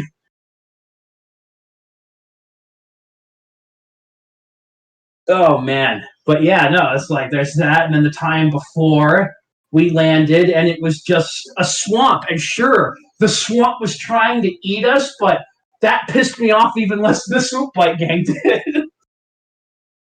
Yeah. Can't be mad at the fucking planet. Swoop Bike Gang is criminals. It's just like, oh, okay. We're on this planet for like 5 whole damn minutes and we're already getting shot at. And then we show up here, and yeah, no, oh my god, when we meet Darga, if it's under even passably friendly circumstances. Deckard's gonna have words with that one. Be like, okay, we have been doing right by you since day one, and your people just keep fucking stepping on us. I'm sure he'll feel remorse deep in his heart of hearts. Oh, no, I'm not looking for remorse. Quite the contrary. It'd be like, this is the 3rd time this has happened. Now we've come here to see you and continue to be useful. But I can't do that while people who are technically under your employ are stealing from us when we dock on your station. So if you don't mind, I'd like to go strangle that inspector with my bare hands to call it even. Such an angry boy. Yeah, it's gonna tread that path. His enemies shall know wrath and ruthlessness. That motherfucker. Oh, man. Now, Ben's right. I would rather have been attacked by another fucking swoop gang. This was just being stolen from with, like, nearly the same amount of money, too. They wanted fucking 2,000 credits. But they wanted it a piece, so... That was just ridiculous. But this is something where it's just like, how many times could they do that before we basically have paid the same money we would have paid literal fucking gangbangers trying to extort us? It's like security and police are a protection racket. Grr. Shabrack Lives Matter.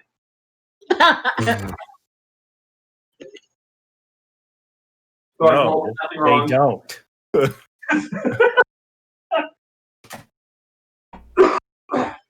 Alrighty. Oh my god.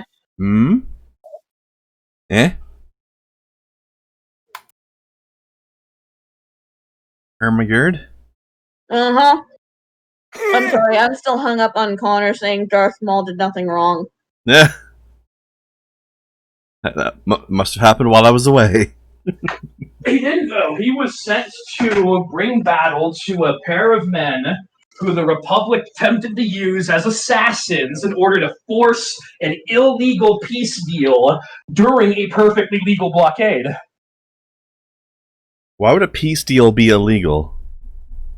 The peace deal wasn't illegal. The blockade was illegal. It was forcing the peace deal, and that is through assassination. You send a pair of psychic warrior monks to a station with the explicit orders of bringing a perfectly legal blockade to an end through any means necessary. As far as separatist propaganda on Naboo was concerned, that whole invasion began with an assassination attempt, and Deckard will run that fucking language. Was the blockade perfectly legal, though? It was. The invasion was legal. Yeah. The blockade was perfectly legal. The invasion, well, as Palpatine said, I make it you. It's like, no, the invasion wasn't legit. The blockade, however, was because Naboo was basically avoiding paying tariffs. Or something like that. I think Ben's got the exact details, but the point Naboo is... was not a terrorist. No. Whatever it was like Naboo was just like, no, we're not going to pay the fees that we are expected to pay as members of the Republic. I really want to take a vacation to Planet Taboo. Right? I do too. I think we're almost there. This place smells like it, but doesn't quite look like it. Yeah, so I was like, nah, they basically skirted on paying what they owed. And the Trade Federation's like, okay, well, we're going to blockade your planet until you fucking pay us what you owe us. And the people of Naboo basically went forth to the council, was like, this is a very hostile decision, and we need someone to intervene on our behalf. So, for some fucking reason, a pair of Jedi were sent to negotiate a stand-down. Which would be like if the United States government sent a pair of fucking CIA agents to go negotiate a stand-down between two corporations having a fight between themselves. It's like, what are you even doing here? And given what the people of the high society knew of the Jedi and their affiliation with the Republic, it could be assumed that either A, they're here to kill us, or B, they're here to use their mind trickery to end the fucking blockade without us realizing what we've done. So the moment they realized, like, oh, there are Jedi on that ship, they attacked the ship because they expected assassins. Fair enough. The story that they run with in the post-Naboo Star Wars. It's like, yeah, but on the other hand, it was Nemoidians, so fuck them anyway. Oh yeah, right? It's not exactly like the Trade Federation's hands were clean of anything. They were one of the worst actors in that entire situation. Yeah. But that's kind of what happened. It's like it's like fucking federal government sent warrior monks to go negotiate a settlement to end the blockade when the people of Naboo had made it clear, like, no, we're never going to pay. Trade Federation's just like, they're here entirely to side with the people of Naboo. This is bullshit, kill them. Rather than tell the fucking Republic it was an accident, the ship never even docked with us. We never saw them. Scrub their fucking docking from our flight records. Yeah, so they still played it really shitty like, and then they invaded the planet, and we are treated to them as the enemies. But in the real politic of Star Wars, that was actually a much more nebulous situation in which the Jedi were not really right to be there. Yeah, that's touching.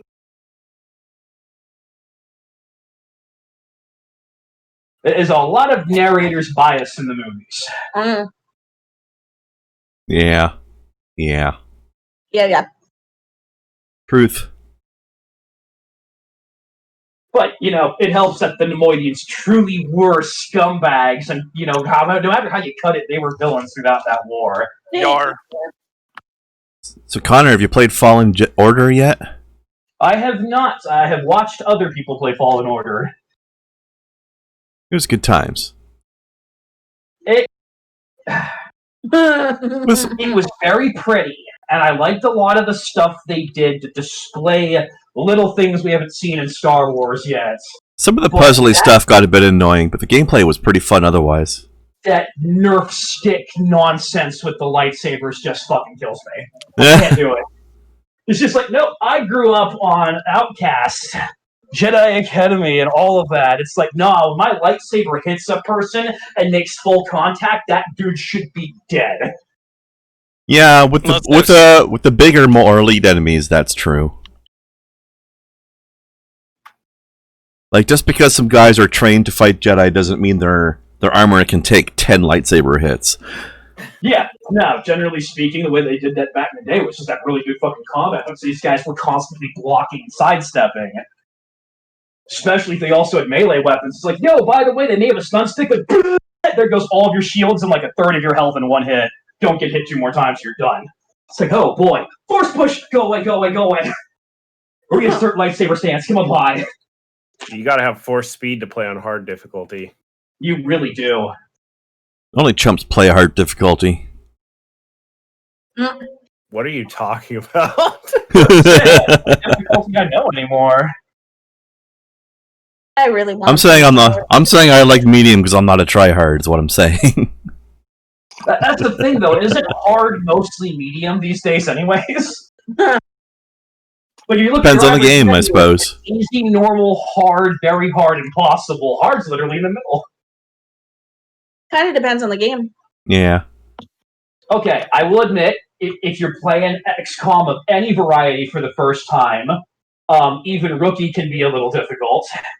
And if you go and you play the Long War mod of either of the 2 recent games, normal is like veteran levels of difficulty in other XCOMs.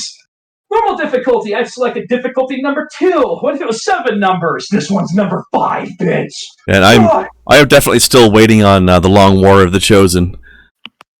It's not going to happen. It's built in. It's built in. You have to just do a custom game. Well, a little bit, yeah. Now he's right there, but like in terms of like a proper Long War mod married to the War of the Chosen. Oh yeah. An official version of that made by the people who made the Long War is not going to exist. They have openly stated that they will not be doing anything with the War of the Chosen. They have no plans or interest in doing the Long War again. But that's because most of them formed their own studio and are making their own game now based on XCOM. Well, I'll wait for that then. And yeah, as I understand it, the biggest thing they're going to do to differentiate theirs from regular XCOM is you're going to have a much more interactive geoscape. What is there a name yet? I don't know. It's like, yeah, like you're going to do way more with the geoscape. So I'm very curious about that. It's kind of the same thing that Phoenix Point promised, and then it took Epic's money and turned into a trash game overnight. Yeah, I was gonna say I heard there were problems with that game. I don't get it, man. Like, that was a game that was mostly funded. Then he still took Epic's money, almost doubled the budget he'd gotten off a Kickstarter, and then produced half the fucking game that he had at the same time. Yikes. The artwork direction became cartoonishly fucking stupid. A whole lot of features were dropped. More than half of the developed tech in the game was gone, which is why the tech tree is so bare. Like, the enemy variety went to shit, and a series of compromises were made on the campaign AI in order to make it much quicker to release. But Man, the that game sucks. probably still needed way more development. The truth of the matter is, right now, as far as we can tell, they're producing a series of 3 DLC that are basically just there to complete and unlock the things that were already there and mostly done to begin with. So it's like, oh, you need to buy the game and all 3 DLC to get the game they promised before Epic fucking came into the scene. Yeah, that's definitely Imagine that. Corporate fuckery by Epic. Absolutely. Oh, yeah. No, I think it's funny. Minimum viable product. It fascinates me that a company came in virtue signaling so hard against Steam, and that virtue signaled so hard against the Microsoft fucking Store app, came out and provided us literally the worst version of those things with the most predatory and anti-consumer practices imaginable. It's like, yeah, no, fuck all these guys for how bad they are. Now let us go give EA a run for its money. You know how it took you guys like 20 years to hate EA? We're gonna fucking do that to Epic in 6 months. Blizzard ain't got shit on us. It's like, I know, right? It's a race to the bottom these days. I think it's probably because the same people in charge of, we're gonna make this company more profitable. Why are sales going down? Well, you want in charge of making the company profitable is the problem. So let's get back to the game. We're all here. That sounds amazing. Alrighty then. So, Cloud City. Cloud City. Nice in the inside, nice on the outside. Air even fucking smells clean, and we are up above a gas giant. Deckard's a little overwhelmed by the experience. He's taking it as best as he can. It's just like... It's a gorgeous place. Like, this entire place is made to be the most... the level of opulence is staggering. It's not that it's opulent. It's that it's got a prominent aesthetic. That too, but that's just it. It's like that is architecture designed from the ground up to be eye-catching.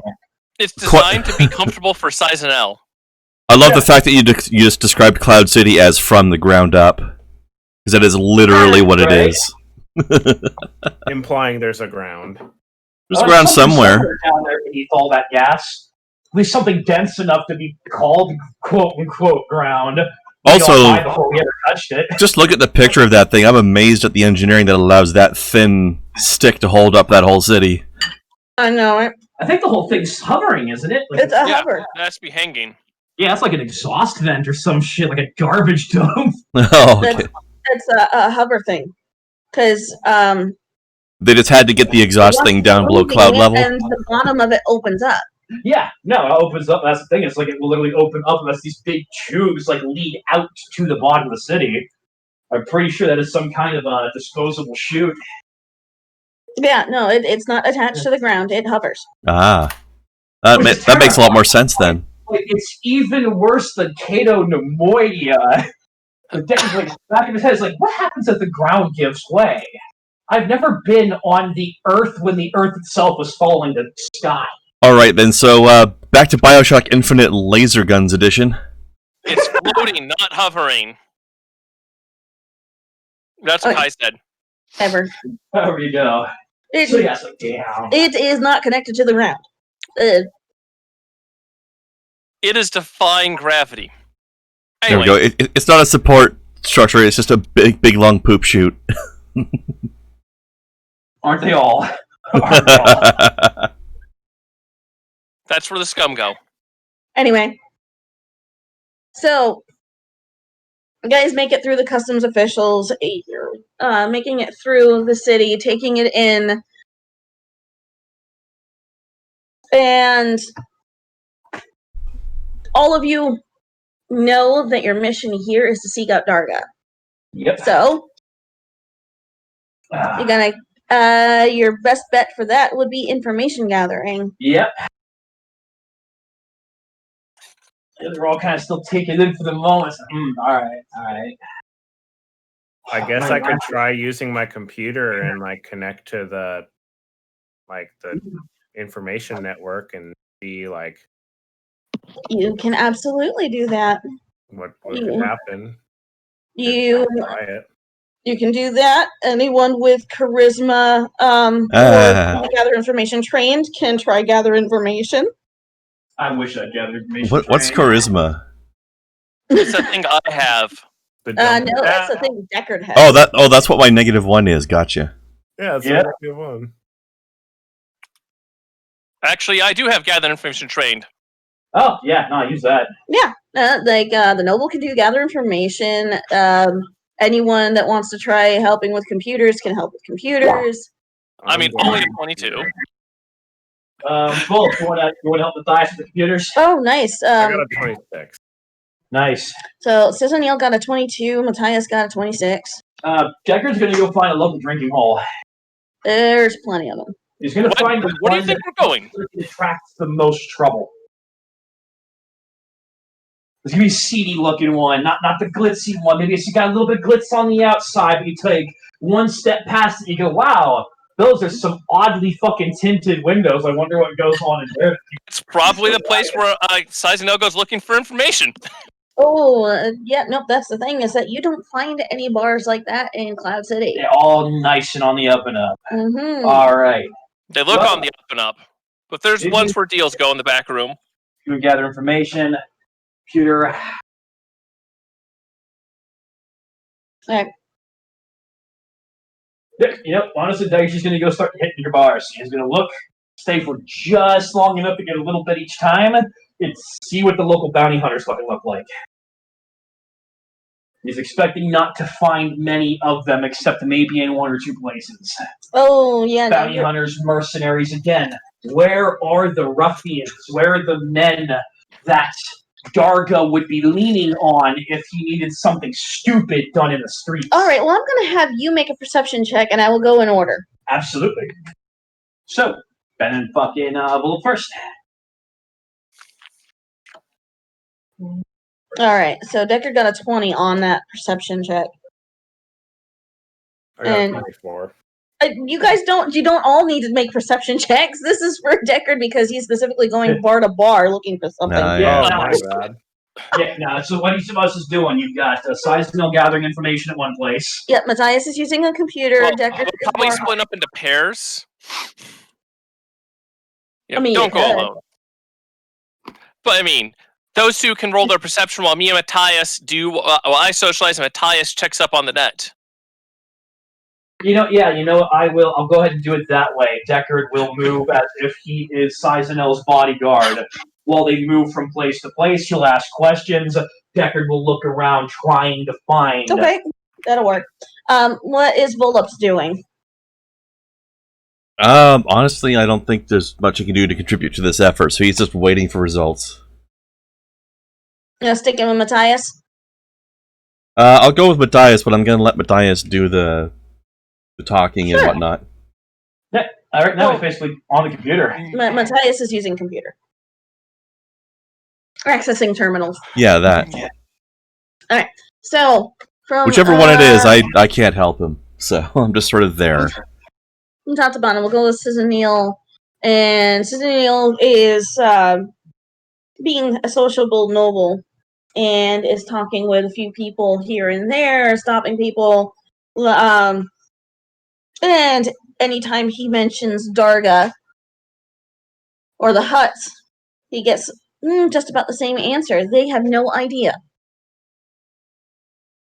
They don't even know who he's talking about. Okay. So no one's seen a hut. Deckard, following Cizanil, while keeping an eye out with his perception, he notices a kind of a variety in people. There's the locals, there's the businessmen, there is definitely some ruffian-looking individuals, but there is no one place that any one of them is congregating. The fact that the Sabbat tournament is on Cloud City makes any kind of discerning where any of the seedy portions or where any of the seedy individuals congregate very, very hard. Because they've all flowed in. The filth and the wealth all into the same hole today. Yeah. Damn it. Yeah, look, all right. I need to narrow my search down to local ruffians, but I need a database for that. Well, let's go see what the hell Matthias has been up to. So Matthias on his computer, looking in He's not finding any records of Darga operating out of this area for quite some time. No manifest, no ships that have brought him in. None. Then the question is with my gathered information, would I have leads on who deals in Tiabana gas around here? Because that leads to moving up the through hut. umbrella. That company can't be invisible, not with as much Let's material see, as it's hold on a moving. second. That's like most of the gas that's coming out of the cities going to the Empire right now, isn't it? Yeah. Yep. Start working our way up that paper trail. Sentinel's got the right idea there. The one thing that the one thing that Matthias can find though is not actually attached to Darga, but a rather large luxury yacht called the Glorious Chariot had a port of origin as Catanemoidia, but the docking information seems to have been erased, and you have no ability to retrieve it. But that's what we're looking for. Can you find out where the ship is docked currently? Or is that what's missing? That's what's missing. The docking information has been erased. Well, You have no information on where the ship is. But we now know that he is here. I was about to start getting like, I wonder if he's here or not. Yeah, the biggest problem, though, is that even though you know that this is a luxury yacht and it has docked, going out to the ports to try to find them is like finding a needle in a haystack, given the number of luxury yachts or luxury vessels that have landed on this place for the tournament. Yeah. That's okay. No. It's simple to eliminate. Find all the luxury yachts. Have a program that finds all the luxury yachts, and then looks for the ones where we know where they are, and then find the one luxury yacht docked without that information, and that'd be the one we want. That would take a lot of time. We would, we need to. We're not going to. Every single one of the docking rings and bays. This entire city, man. It'd be like checking every freaking Walmart parking lot for one vehicle that's not where it's supposed to be. Exactly. The right one. It's like, no. we could, but the amount of man hours that sort of research would take. It'd almost be easier to have some sort of automated program to do it for us. Now, given that you guys have done your gather information, this takes hours to do. Yeah, now we've been at it for because Neil and Deckard would have to talk to multiple people, and Matthias will spend quite some time getting into the terminal itself to find out this information. After a few hours and gathering back up again, probably going somewhere to sit down, drink, eat, and give each other the information you've gathered. I was about to say, dinner. You guys get a message. On The whole group. You get a message through your communicators. We have basically we've got like most of us audio comm links. That's about it. I know Sizenel's definitely got the good shit. Yeah, your comm link. It's hyper encrypted, but I can still take public calls. You can think of it as a phone, Yeah. not a texting device. You'll get like. Yeah. You'll get a message. You'll get somebody calling you. Oh shit! All at the same time, like. Yeah, it's the entire group. Yeah, you gotta just put it up. Wand up, hit the button. Hello? On voice video, on voice chat. Video chat. Calling frequency. Okay, you guys. I am the night. You guys need to stop talking at the same time. Yes, ironic. So, yeah. Kirby. Wait, hold on. Me all the time. Alright, so I'm assuming that the entire group will answer. Yep. Yes. Yep. Alright. Pick up the phone. It's Captain O'Keefe. Okay. And she's on the Banshee. Good evening, Captain. How can we be of assistance? I've just received a message addressed to you. Us? All of you. Of course. Now, it does not say. We would appreciate this message. All right. She plays the message on her end, and it comes through for you. And you can't tell what the voice is. But it says, if you are wise, you will stop asking so many questions. It's a long drop through the clouds, and enemies of the hut have a bad habit of vanishing. Awesome. Now, once the message is done, the Captain of Kiev says, Crash has managed to trace the message back to a computer terminal. All right. It's a terminal in one of the industrial areas, and I can give you directions using the city map if you want to find the person who has sent it. Like he's gonna stab a portion of the local cuisine, take a bite, group. You said you want to go cause trouble, right? Yeah, knowing that there are people talking that kind of garbage, my appetite's suddenly ruined. Fork right on the plate. Beef tip, stand up, roll shoulders. Wants to go for a walk? Well, clearly we have to go, and equally clearly this is also a trap. Listen, all I'm saying is, do we have to do this on an empty stomach? I'd like to enjoy my meal. Of course. God damn it, well. Just sit back down and be like, I did pay good money for this. I start continuing to eat this food. And I'm eating it to not waste it and not because I'm enjoying it, please. Sentinel does pick up the pace, but he eats his food till he's satiated. So we spend like 5 minutes finishing up our meal, pay our tab, and then jet. Saronic, please stop eating your microphone again. Yeah, I know, right? How about now? Sorry, it has aged, so it doesn't stay up like it used to. I just move my hand around, go down. Your microphone He's is falling eight. down. Well, you can always just lean slightly back away from it too. I can't. It's a headset. Oh, It's on a swivel, and the swivel will sometimes drop. yes, I got that part earlier. It was the headset part I didn't know. All right. Okay. So, Matthias, Yeah. going looking for trouble? Sure. Yeah, let's go find this dude. Let's go find this terminal. It's the only lead we have. That means we are being watched. We can shame him into bringing us to Darga again, and we can be like, Right. wow, what a coincidence. Oh, man. Just remember, everybody, that they might have let us trace this. So let's be ready for an ambush. Absolutely. This So this how stinks. about one of us goes alone, and the other three, well, Ambush. Yeah. Counter ambush the ambush. yeah. All right, who wants to be the pincushion? Oh, you know what? If anybody's gonna counter ambush the ambush, it's probably gonna be Volep. If I had to Yeah, guess. absolutely. Decker will look at Matthias and be like, I know you can do the computers well. How about you and I go out and present the two of us and these two hang back? You'll look like you're making the trace. I will look like I'm protecting you, which is going to be exactly what the situation is.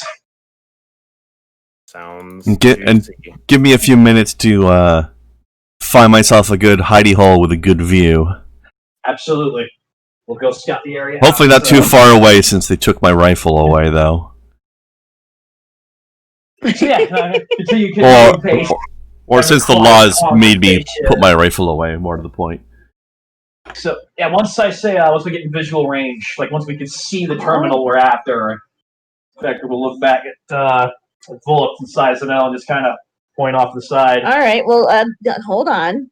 You're getting ahead. Okay. Now, following the directions you received from Captain O'Keefe, you leave the touristy area of the Cloud City and begin descending into the industrial sector. Now, the humans become less and less common, and the Ugnaughts outnumber other species almost 2-to-1 in these areas. Whew. So, Even on Cloud City. even on Cloud City. The directions lead the heroes to an office marked Parliament of Guilds, Sector U357, which appears to be little more than a bureaucratic office. Interesting. And it's just like it's an office door out on the promenade. You're not in the promenade. Okay, but still, it's like how tight are the corridors we're moving through here? You see, we're down in the industrial sector, but it's like, I mean, alright. they're wide enough that the groups can walk down. But is it like a corridor, or are we in an open area? You're in a corridor. Oh shit! It's an office door. Yeah, but yeah, as I start making our way to the corridors, it gets maze-like. It's like that makes it a little harder to counter ambush and ambush. Yeah. So yeah, at this point, by the time we start getting that area size, and L will be holding back with Volpt, so we look like two separate groups. That'll work. Sort of split off and go parallel. Look like we're going elsewhere. Yeah. Okay. So you're at a door, and it's marked Parliament of Guilds, Sector U357. Wow. Doorknob, maglock. Doorknob. So just to clarify, it sounds like this terminal is inside of the building then? Inside of this, In this room, like we're in an office. yeah, it's inside this office. Are there Ugh. any examinations I can do to check that the door might be trapped or anything like that? You do have your security kit. Sure, go ahead. Okay, what should I use? Is that like a perception or Perception or mechanic? Yeah, it could equally be equal. Also, but Let me look. before you guys get into the room, you should try to let us get into position first. Yeah, right now we're just examining the door. While Search for traps under perception. under perception? Okay. Okay, I just want it to be declared that while you're examining that, we'll be trying to find... Yep.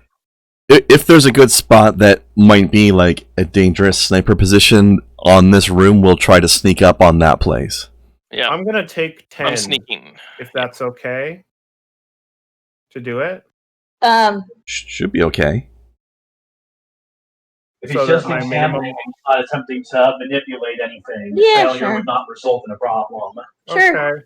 Okay. That's the rule. That's the take 20 rule. The roll 10 rule is just as long as you're not being attacked or whatever while you're doing it. Yeah, and there's Yeah, no it's consequences not for under failure. pressure. I think Yeah. I think it's okay with a take 10, isn't it? Yeah, take 10 is just to avoid consequences of failure. Taking 20 Wait, is it? to- I thought take 10 could have consequences for failure. It just couldn't have you being rushed. Well, it doesn't matter because I rolled 13. So Yeah. Yeah, it's a hallway, Krendar. You could probably post up at a corner. Like there's no outside. There's no windows to the outside from it. Nah, we're in the middle What of basically outside? an industrial building, man. We're in a space station. Well, I mean, Guts. space station version of outside. You know. Snell's gonna be walking around looking like he's lost for his stealth check. Find a place out of sight. Okay, post it up at the corner then. There's really no out of sight. It's corridors and offices. Yeah, no, at this point it'd be more like if you could find a spare room to slip into that's unlocked. It's just like literally like a janitor's fucking closet because we're in big corridors. Just go in there, leave it open a crack, and wait and listen. Yeah, is there anything like that? Okay. The rooms that you can find down the corridors all have Ugnaughts in them. So no. All right, post it up at the corner then. We're just keeping watch. well, Well, shit. I mean, like I said, let's see. I'm not sure a problem. Chill with them for a moment. Sit down and be like, "How you guys doing?" They're all gonna look at you weird. That's fine. I mean, if that was me, but it's not. Snell's has a bit more tact than that. You at least give them money for. I'm kidding. We're not doing that. All right, so those two are maintaining position in the corridors. Matthias rolled perception. The door's not booby trapped. yeah, I already rolled it. Okay. Unless So you want me that's to all roll it again. Are you asking me to roll it again? No. She is saying that you found no traps. Oh, okay, all right. Sorry. Looks like a normal ass door. Okay. Well, it looks pretty safe to me, dude. There are traps on the other side, but not the trap you're looking for. I mean, what? So Deckard will go ahead and Oh my. All right. So you open the door. As the door to Wait, before he does, he's going to get on his encrypted bloody comm link and go, Fallen, Sizanel, are you in position? Can I ready Yes. an action to shoot if there's like an aggressor on the other side of the door or anything? Draw a pistol, point it Sure. right at the door. Sure, if you want. Don't get caught with that pistol out. Remember, you are in public space, and there are Ugnaughts wandering the Yeah, halls. don't show that pistol until you have to, but keep your hand on it, maybe. Like, have your hand right there, Han Solo style, ready to go. I do have quick draw, so that could be viable for my character to do Right. it that way. Yeah. So, With quick draw, you don't even have to have your hand on it. You're just coiled and ready to go. as the door to the office slides open, over a dozen Ugnaughts look up from computer terminals or end conversations with one another abruptly. There's a long moment of silence as the Ugnaught workers all turn their eyes towards Deckard and Matthias. Breaking the silence, one of the Ugnaughts squeals and grabs another by the coat, shaking his comrade roughly. I told you they would find us, the Ugnaught shouts. You've brought them down on us, all because of your meddling. They'll kill us for sure. Look, calm down. Calm down. Of course, that's the subtitle.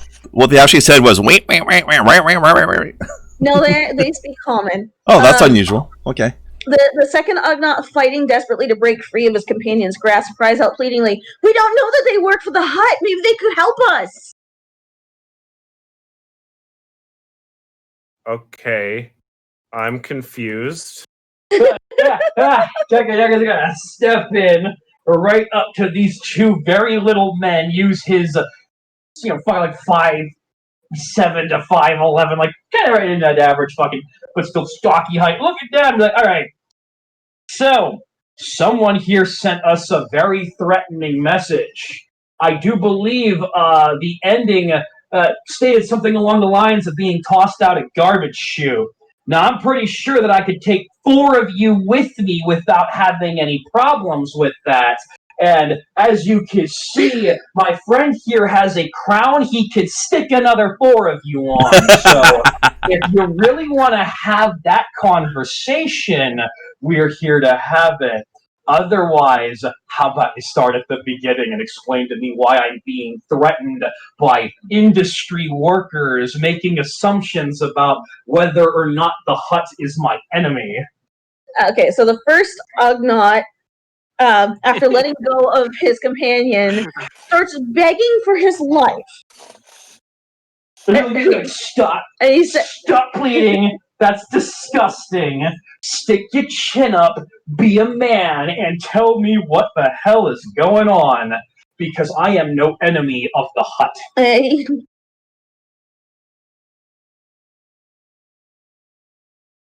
He tells you his name is Craig, and he explains that he didn't mean any harm with the message, and his companion that he was shaking tells you that his name is Firen, and he tells you, less fearfully than the first one, that they had noticed you snooping around after Darga, and they figured that you might be enemies of the hut. Our relationship with Darga is complicated. Let's just say for the time being, he is a potential partner in business. And we have come here following him directly from Cato Nemoidia on account of the fact that we had not concluded our business with him. You keep interrupting me. No, you're telling him, he's like, boom, here's what they can find out from him. Well, he was going to continue talking. Keep going. So what you got? He was in the process of rebuking Krieg for his spinelessness. And he was going to invite you into the office, but now he's doubly fearful of you. Good. That's where he wants these guys to be right now, threaten the fucking... The dark side compels me to turn you into Tootsie Rolls, you little shits. That's like 25% of the character, so... Alright. So you think that kind of pales up at that information? Yeah, they don't want to get anyone that is part of Darga's crew down with them. Yeah. No, so that's why he's all terrified and everything. They stop talking. That's a really weird message to send if you're looking for allies. Right? No, that's just it. It's like, No, they were actually looking for enemies of the hut, someone that would be after the hut. Yeah, you're looking for allies of yourselves. Well, you know what? I think you can still fucking help us. Hold on. yeah, Dagger's gonna look over with eyes and be like, they're weird. You sent us a message that read more like you worked for the hut and that you were threatening us. Can you kind of explain why you thought that was a good way to find people who were against the hut? Byron takes a moment. Please come to my office and I'll explain. Okay. Certainly. Dagger's like, I'm gonna step out with your friends. Let's step out of the room, get back on comm. Bullet! Sizanel! It's a false alarm. A bunch of little shitty keyboard warriors were threatening us, and now they want to talk. At which point Deckard notices us just nod back to him from down the hall because there was literally nowhere to hide. Oh yeah, well, he's still kind of not going to move over to you. He's going to stand right up there. Yeah. Eating the mic like staring at the talking and whisper. Hey, it's safe. Come on in. All right. These All right. people are idiots. All right, so the two Ugnaughts will escort everyone to a very small and cramped office built for Ugnaught-sized inhabitants. Deckard will sit cross-legged, basically in front of their desk, so he's at their height. So, We'll have to stand. very cramped for you guys. And they explain further what exactly happened. They said that ever since Darga set up his ancillary operation in Cloud City, has caused no end of trouble for the Ugnaughts, particularly those involved in the Parliament of Guilds, Cloud City's ruling body. When Darga first set up shop in Cloud City, he began bribing a number of Ugnaughts working for Fig and Associates, the company responsible for all Tybana gas exports from Basbin, in order to siphon off some of the spin-sealed Tybana gas for sale on the black market. Now, when Fig and Associates discovered the missing Tybana gas, they began taking their complaints to the Parliament of Guilds. Knowing that the Ugnaughts were responsible for the missing gas, but not knowing which ones, the Parliament had no choice but to issue tougher restrictions on all Ugnaughts. Over time, the situation has degenerated to the point where the Ugnaughts' reputation is close to being ruined. I see. Fyron explains that when they noticed the heroes searching for Darga, he sent them a message to dissuade them from seeking the hut further. Fyron says that he was just trying to stop them from getting too involved in dealings with the hut, but Krieg accuses his companion of leaving a trail for the heroes to follow, hoping they would come to assist. Fyron... That would be a very cunning way to gain our attention under the circumstances. Like my companion said, we were convinced that you worked for the hut and that you were threatening us. And as I mentioned earlier, we do not have a hostile relationship with him. So the message came across as very radically interesting. Because either you're a source of new information or you're an enemy. Yeah. Lucky for you, you turned out to be the former. Oh, pardon me. Sorry. Well, that had a good rumble to it. You know what? I don't know. I don't really want to work with this Darga guy, and if we can kick his ass out of Cloud City, I think that would be kind of fun. You know what? Deckard kind of looks at that. He's like, there's something more. You mentioned that your people were responsible for the majority of the legal exports of Tybana gas from this place up until Darga came into power here. Well, it just so happens that we are following a Tybana gas trail that leads directly into the heart of the Empire.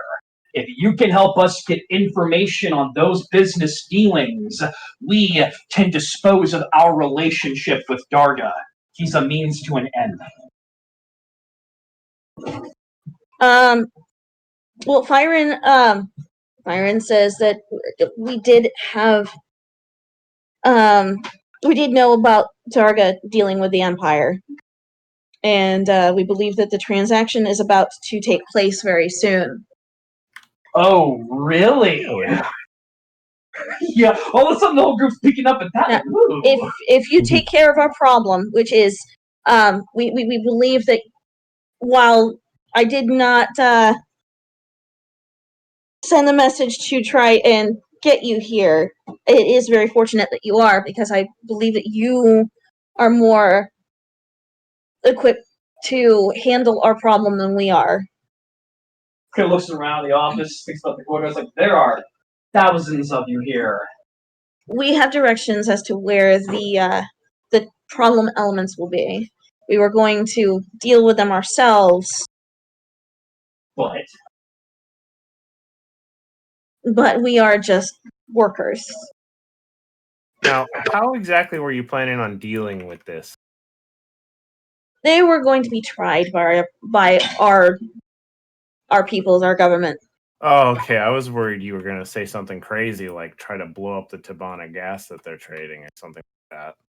I don't think that will get a wide-eyed look from the Agna. No? Do you know how devastating that would be to the entire city? I think that was his point. Yeah, I was worried that would be the case, and I'm glad that it isn't. Sounds to me like the gas isn't their problem. Corrupt officials working for the Hut are. Yes, yes. Yeah. We would like them not to be killed, but we understand that if things go wrong, that Are you official members of the guild? you walked in the door. I did, but that doesn't mean that I'm dealing with anything more than, well, the guys that sit there and work at the computers. I'm talking about, if you want us to do it cleanly, having the authority to make arrests on the guild's behalf will allow us to conduct this investigation that you want us to do much more thoroughly and much more cleanly than if we go skulking about. Skulking about, way more likely to get those guys killed. I am part of the guild, and you wandering around in the areas that you're going to be is going to stand out regardless. You are human and human-like sized, and Ognaughts tend to really only go into the areas. I'm not worried about standing out. I'm worried about trying to do this and countering problems that exist through the bureaucracy. Our first 30 minutes here on Bespin have taught us that your port guards are all thieves. So I'm not looking to have to deal with that again. If we can get official dispensation and deputization from the guild, it will allow us to move without further interference from port authority, as well as bring in equipment that we were not able to bring in originally. I do not have the authority to allow you to bring in equipment. That's fine. Do you have the authority to allow us to operate with the ability to arrest an individual on behalf of the guild? That I can give you. All right. That at least will give us one of the tools necessary to do this without harming them.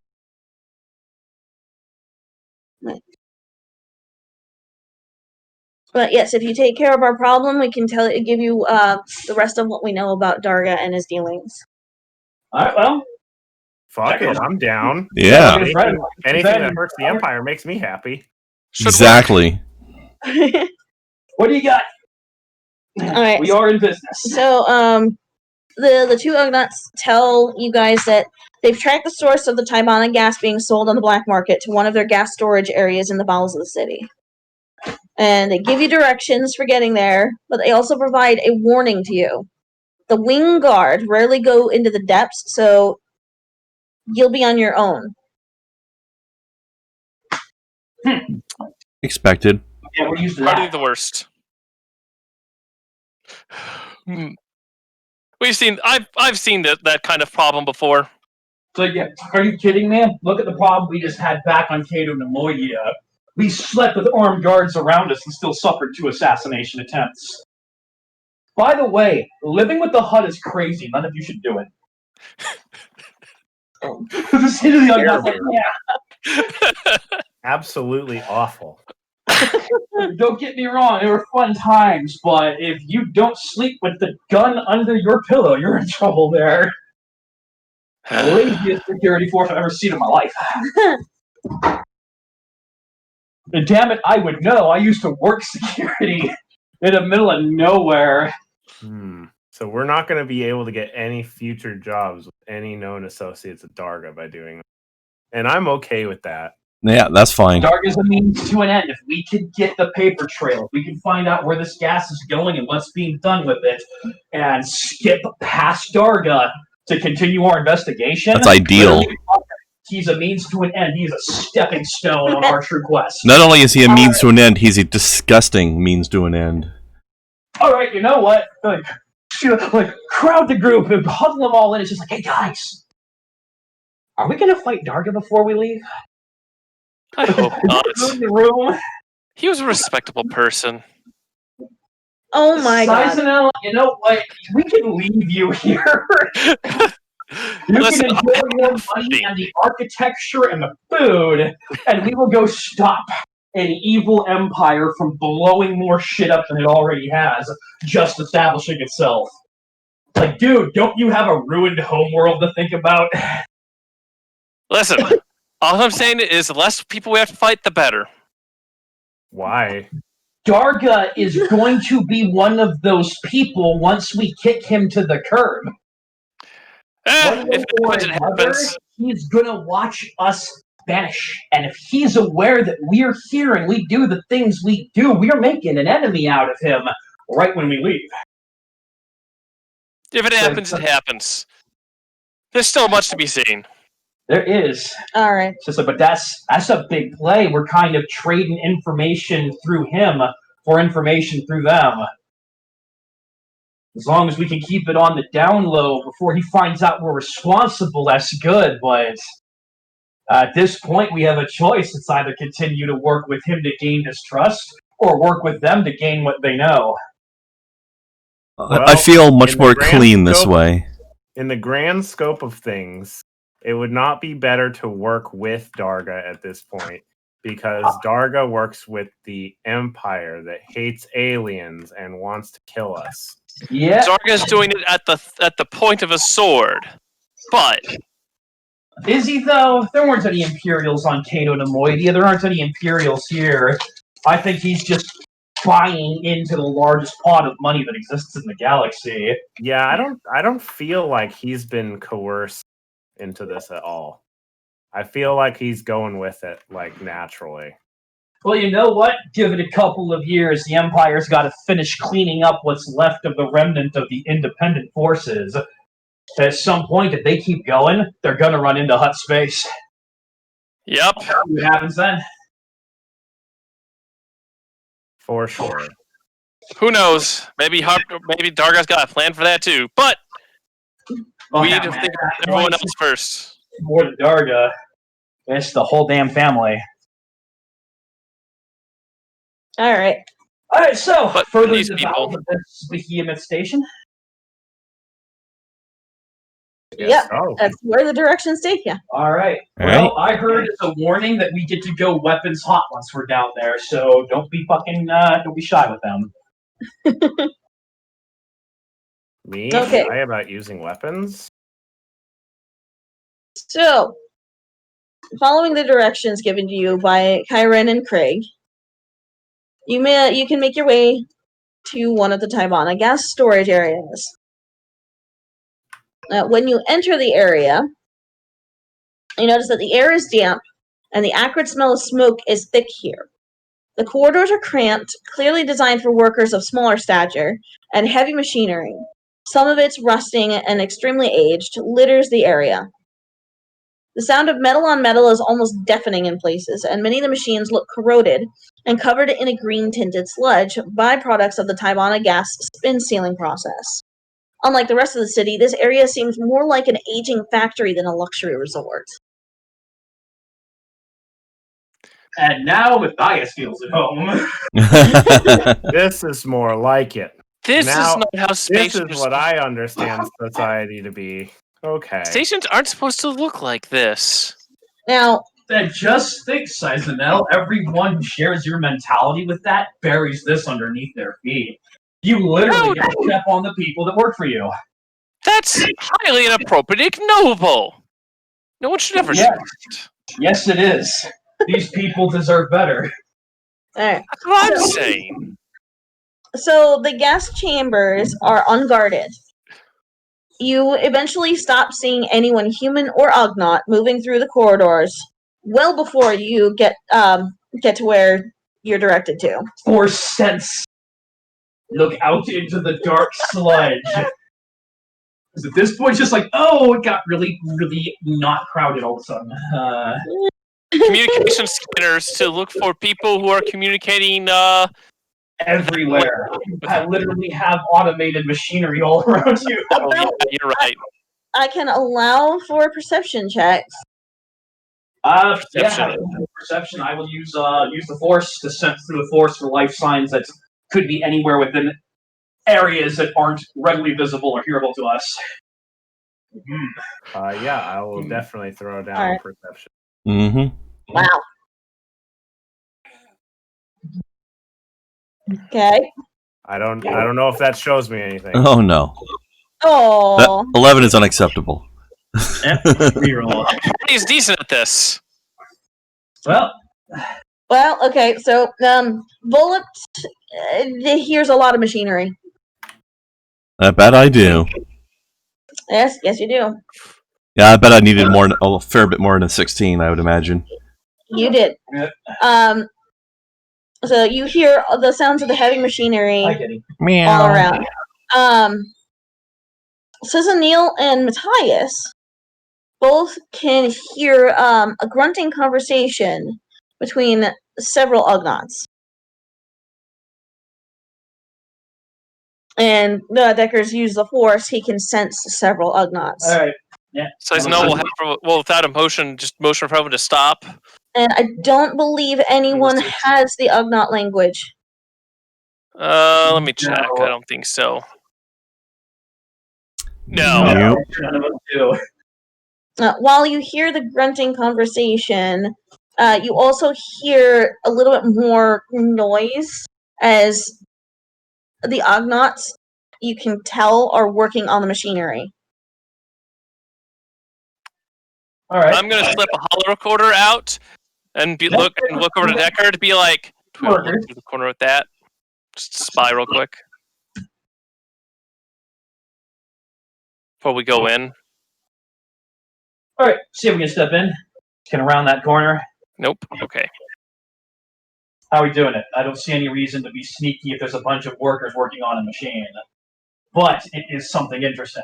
So, do we skip past it? Do we just kind of mind our own business? Or we want to go see what the hell all this noise is about? Well, is this what we're looking for? Or is this something else unrelated? Oh, this is the On the storage area. Ah, Or what people we're looking for is? so that's where we need to be. Yeah. Yep. This is, Hollow camera. this is where So you we need can- to be.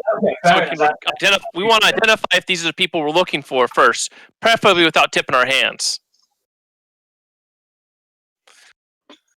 Well, none of us is short enough to pretend to be one of them. No, you're not. And the only two words that we'll be able to communicate in their language are the names of the men that basically hired us for this.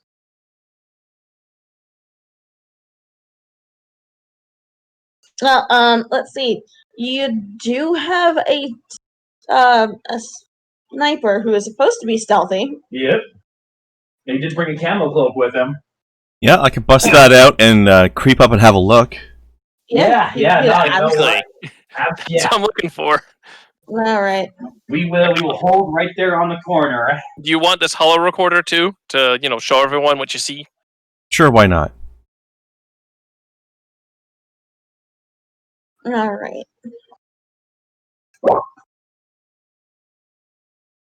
I like this roll. That's decent. Nice. That's a 26. Okay. And a stealth is Opposed by perception. perception. So I need to roll 5 times. Best of lot of All right, 5 times. Little did you know that his melted face is stronger than yours. But stronger than your piggy eyes. Second. Oh, why am I rolling 10s? Because you want us to win. Honestly, they can't spot me. If they're Well, rolling, that's rolling. if they're rolling plus I'm rolling- threes, they can't beat me. I'm rolling d10s for the moment. Yeah, I'm saying there's Yes, it's on plus 3. The best you can get is 23. 23 one hit. This is not a setting that assumes that an actual 20 beats something that's Yeah. higher than the modified number. But nat 20s don't matter on skill checks, do they? No. No, they don't. Okay, so that was 4, and this is That is, so. No, they do not see you. that's precisely the issue. Even a nat 20 wouldn't do it for them. Yeah. Camellia line cloaks, right there with pocket sand, is one of the strongest things you can get in the game. Okay, so they don't see you. All right. So I'll creep up, observe what's going on, and record it. All right. So what you see as you approach cautiously is well, the evidence that you found what you're looking for. There are 5 Ugnaughts in the area, and they've connected a small pump to one of the tanks in the room that you can clearly see because it's labeled in basic, Bocce, and a dozen other languages as the Taibana gas storage tanks. And from the tube, the small pump, it connects into a small container. And as you watch, they're filling the container with the Taibana gas. And there are several containers all around, small enough for the Ugnaughts to carry. Gotcha. And this is not the sort of thing that should be happening here. Then they have a cart that they can put it on, or do they all just kind of roll it or carry it physically? It looks like they carry it themselves. Now, quick question. Are the properties of Taibana gas commonly known? Would I know whether or not this stuff is dangerously, like... Are stray blaster bolts going to be a big problem? Yes. Yes. And follow-up question. Every iteration, yeah. Follow-up question, would setting them to stun stop them from being a problem or not? Ion... Is it like ion stun, or is it like... Blaster stun. Blaster stun? Yeah, blaster Okay. pistol stun mode. Like, I don't know if that changes how they would interact with the gas or not. Yeah, if you use blaster stun, it's fine, but if you use an ion weapon, it's not fine. Okay. So lethal blaster would set it off, blaster stun would not. Don't attack Right. yet. No, I'm not. I'm just asking ahead of time. Yeah. Wait till they're most vulnerable. It is super common knowledge that that Tabana gas is super fucking explosive. Okay. Like, So I will come back to the group. I will share the recording and nod. These are our people. Yeah, Let's get a decision till they have the contraband. tight together. Everybody, make sure just in case we need them, set your blasters on stun So I have a stun baton in hand. or use that. tight together. Deckard will ask, do we want to let one or two or all of them move this to where they're moving it so we can see exactly where they're going? Mhm. Or do we want to make our arrest now?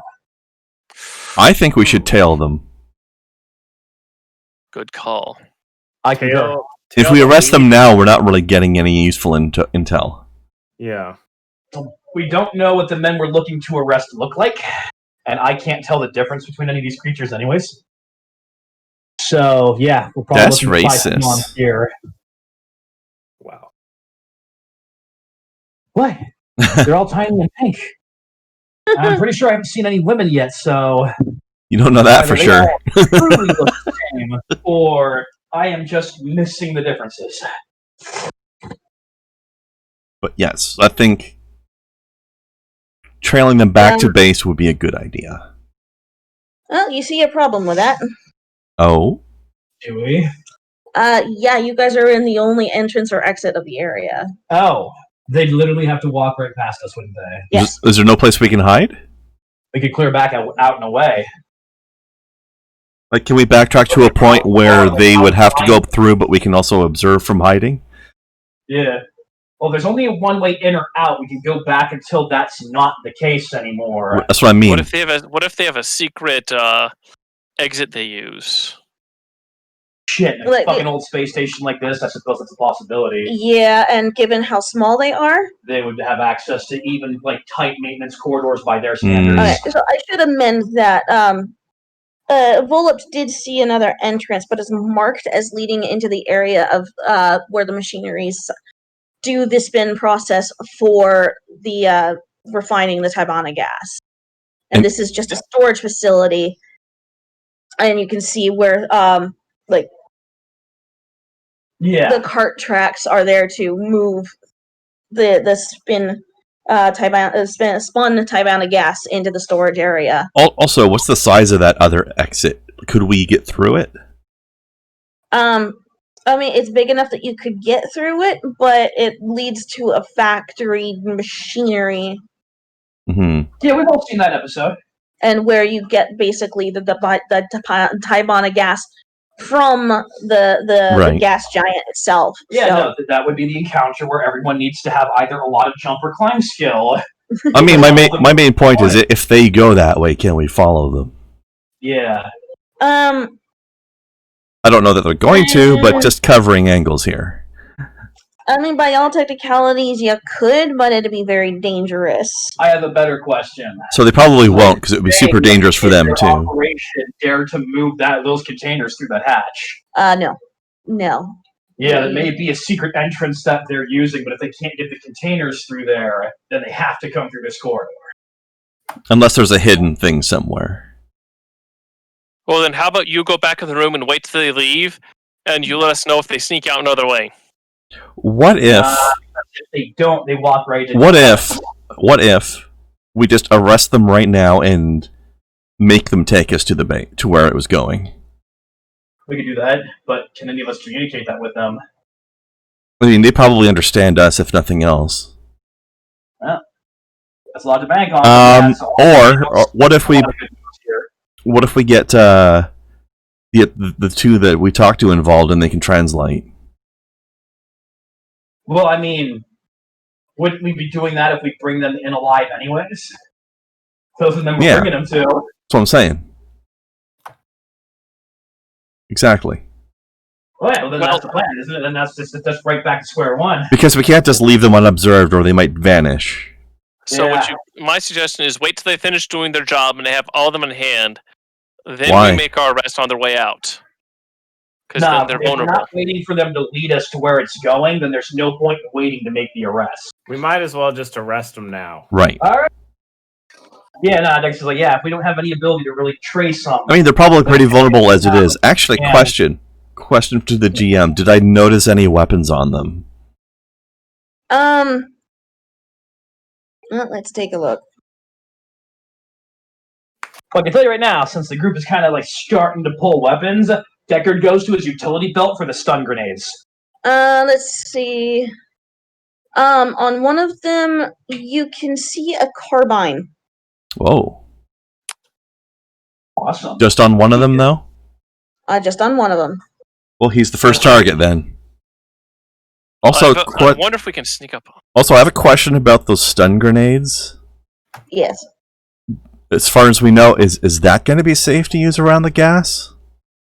Does that count? Stun grenades count as blaster stun. So yes. So it should be fine. I hope we're real sure about that. Oh, I'm not. It comes down to, does the shell of the stun grenade, when the thing go off, penetrate into the containers? I imagine if those are proper containers, they're strong, they're well sealed, and are made of a sturdier material than the grenade casing. No, stun grenades are concussive energy. They're a proper modern day stun grenade. They explode.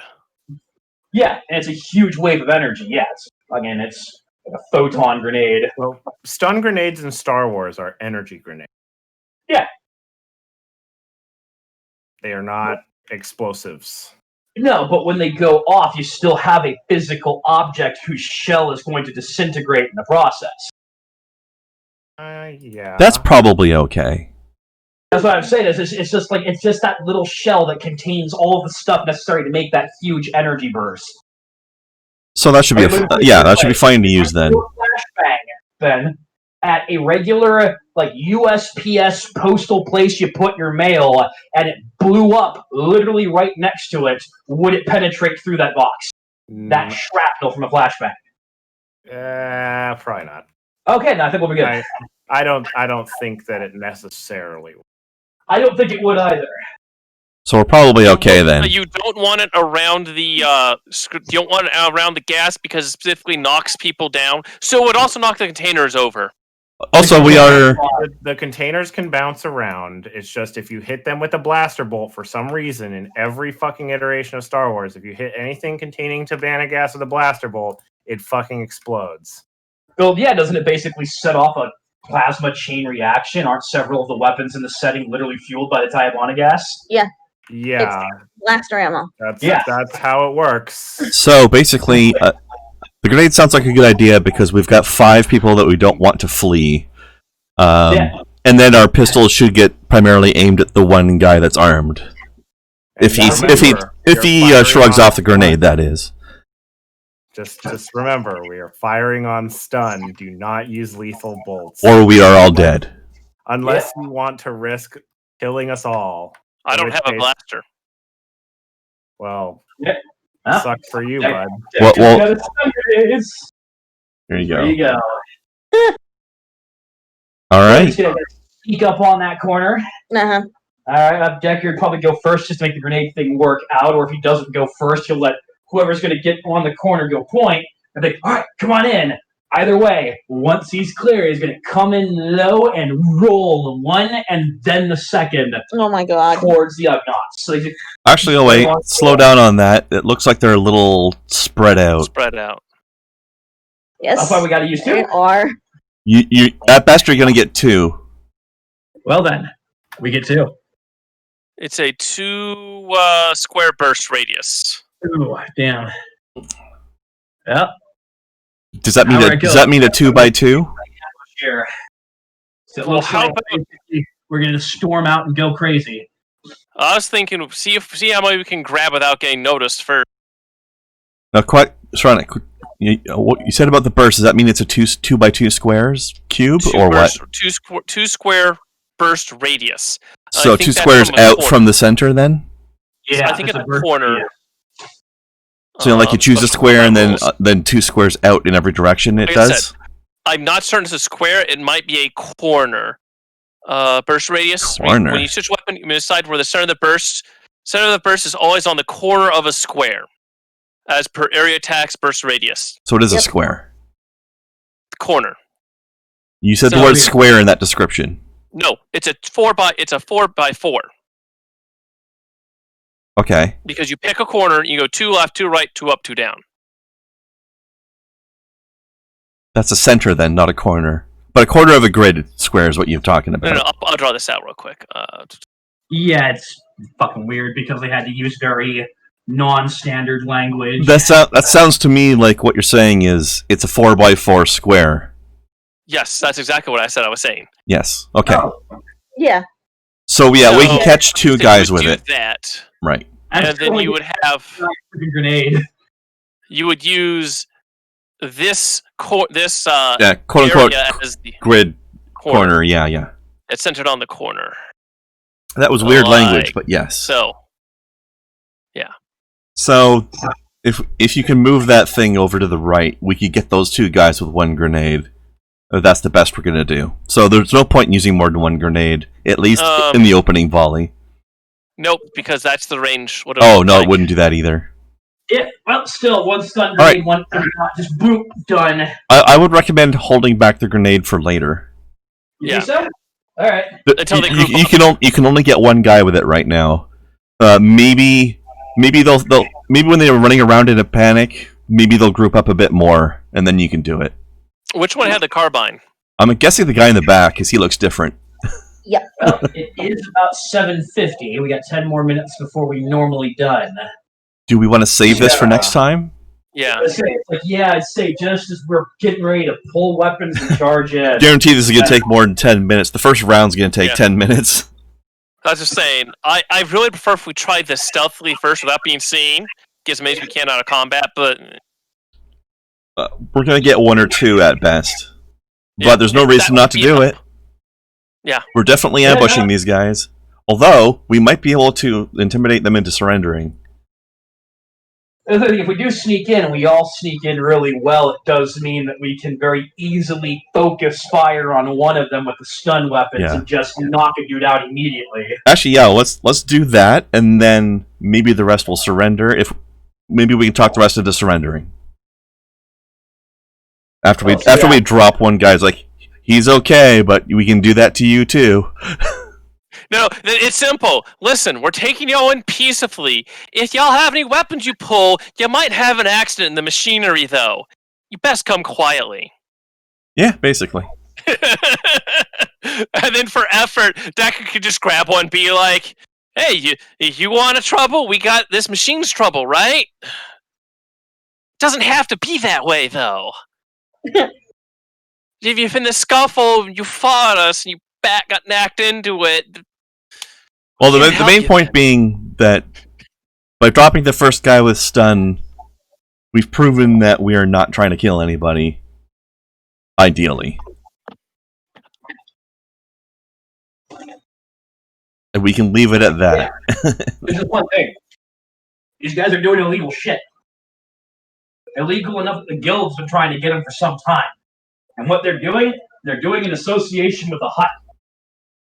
We cannot assume out of hand that these are simply going to be another set of run-of-the-mill workers who just want nothing to do with anything stupid. These people are already involved in stupidity.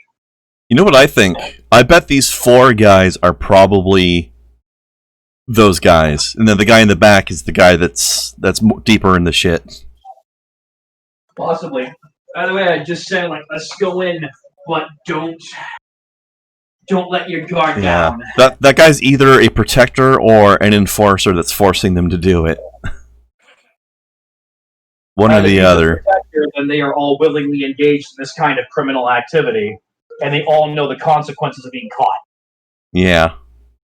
Never doubt that. We could look like the police, or we could look like enemies of the Hut. Either way, they're not going to be happy to find us attacking them, and they're going to make assumptions about who we are the moment we do it. Now, this looks like it's backed up in a corner, right? So we're probably can't sneak up on the guy in the back. Also, I'm real curious about what that winged thing at the top is. Oh, that will be for later. Oh, cool! Environmental. Have we not seen it yet? Well, I mean, yes, because you did look in. What you saw is that on the giant container in the back, where that one Ognat that looks different is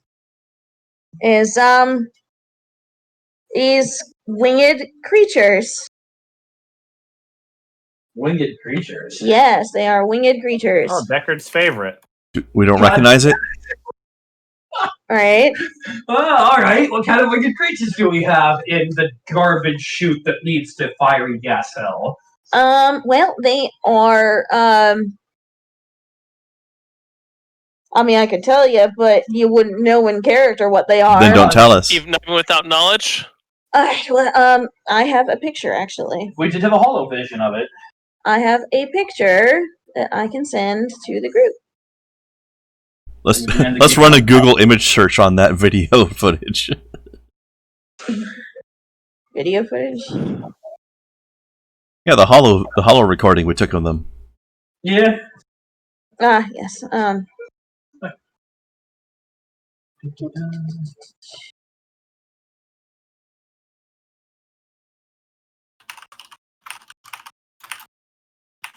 There you go.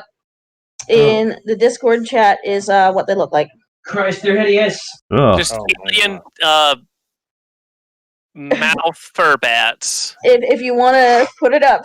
Hey, Mhm. those are actually commonly found on asteroids in vacuum environments. And the space station that Matthias was on happens to be located in an asteroid field. So he would recognize a Minoc. Yeah, actually, he would, wouldn't he? But the thing is that these are slightly different.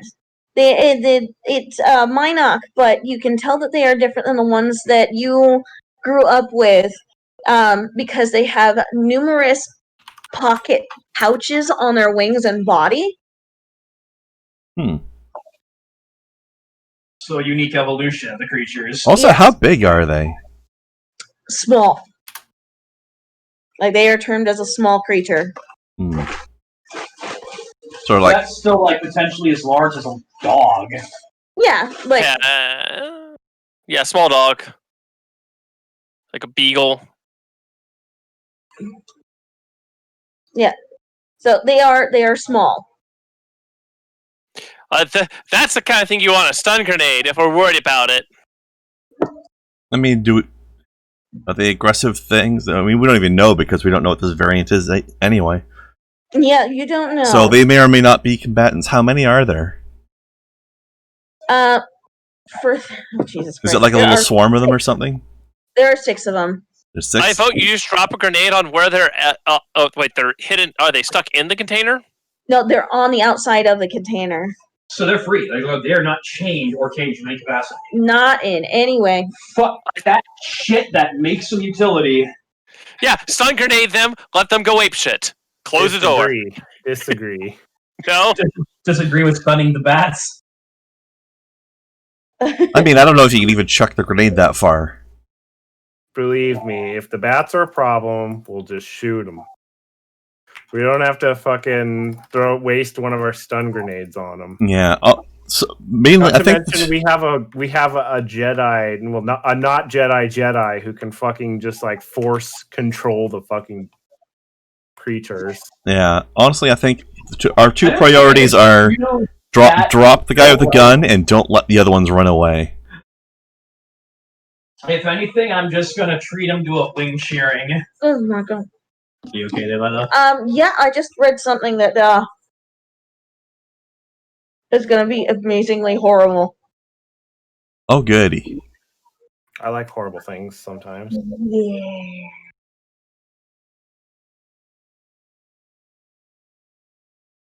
So basically, we survived everything in Darga's palace just to be.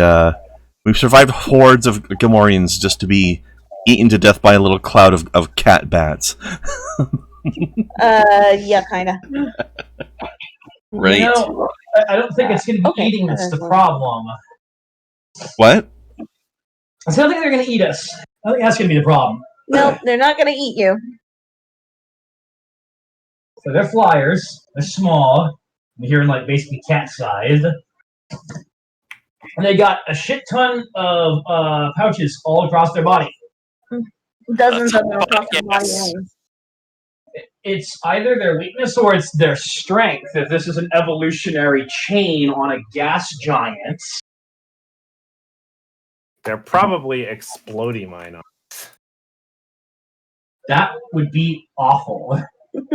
I can tell you. I'm kind of expecting a spirit attack, to be honest. Don't tell us anything. Don't tell us They're anything. known as Taibana Minor.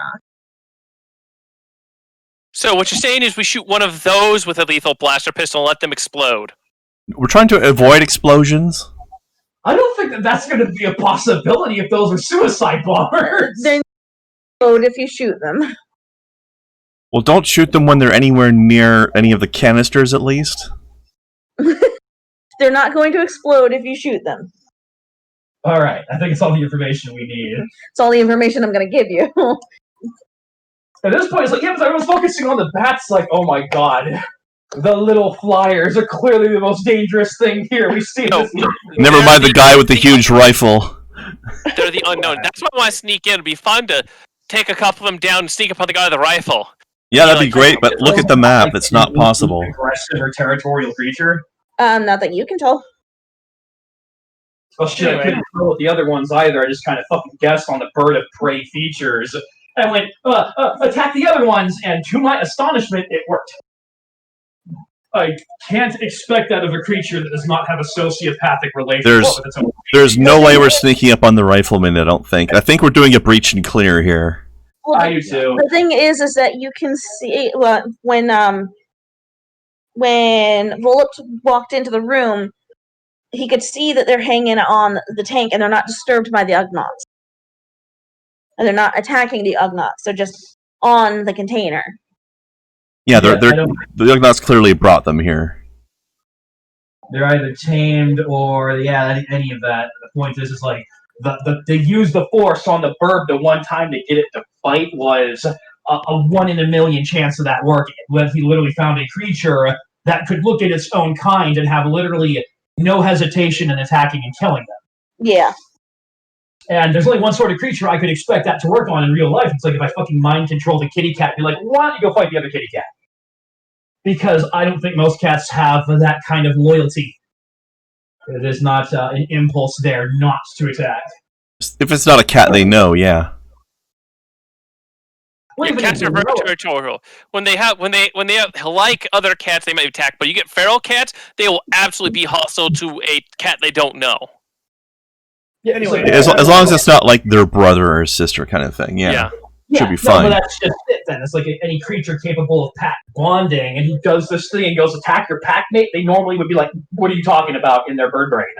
That thing attacking its compatriots meant that that particular creature, perhaps all three of them, were hostile to each other even on a regular occasion. And given how big and vicious and awful they were, I'm not entirely surprised by that. But as far as that trick goes, like that was a desperation play I didn't expect to actually work out of character or Yeah. in character. Best we're probably going to get here is to make them docile if necessary.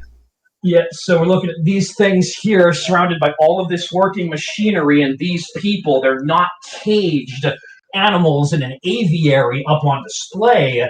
They're clearly used to being a functioning part of the environment. I don't think I've got any ability to make them fight for us. Anyway, I gotta go, guys. So Absolutely. Have a good one, Ben. Everybody, catch you later. Next Bye. session, we are going to go arrest some squats.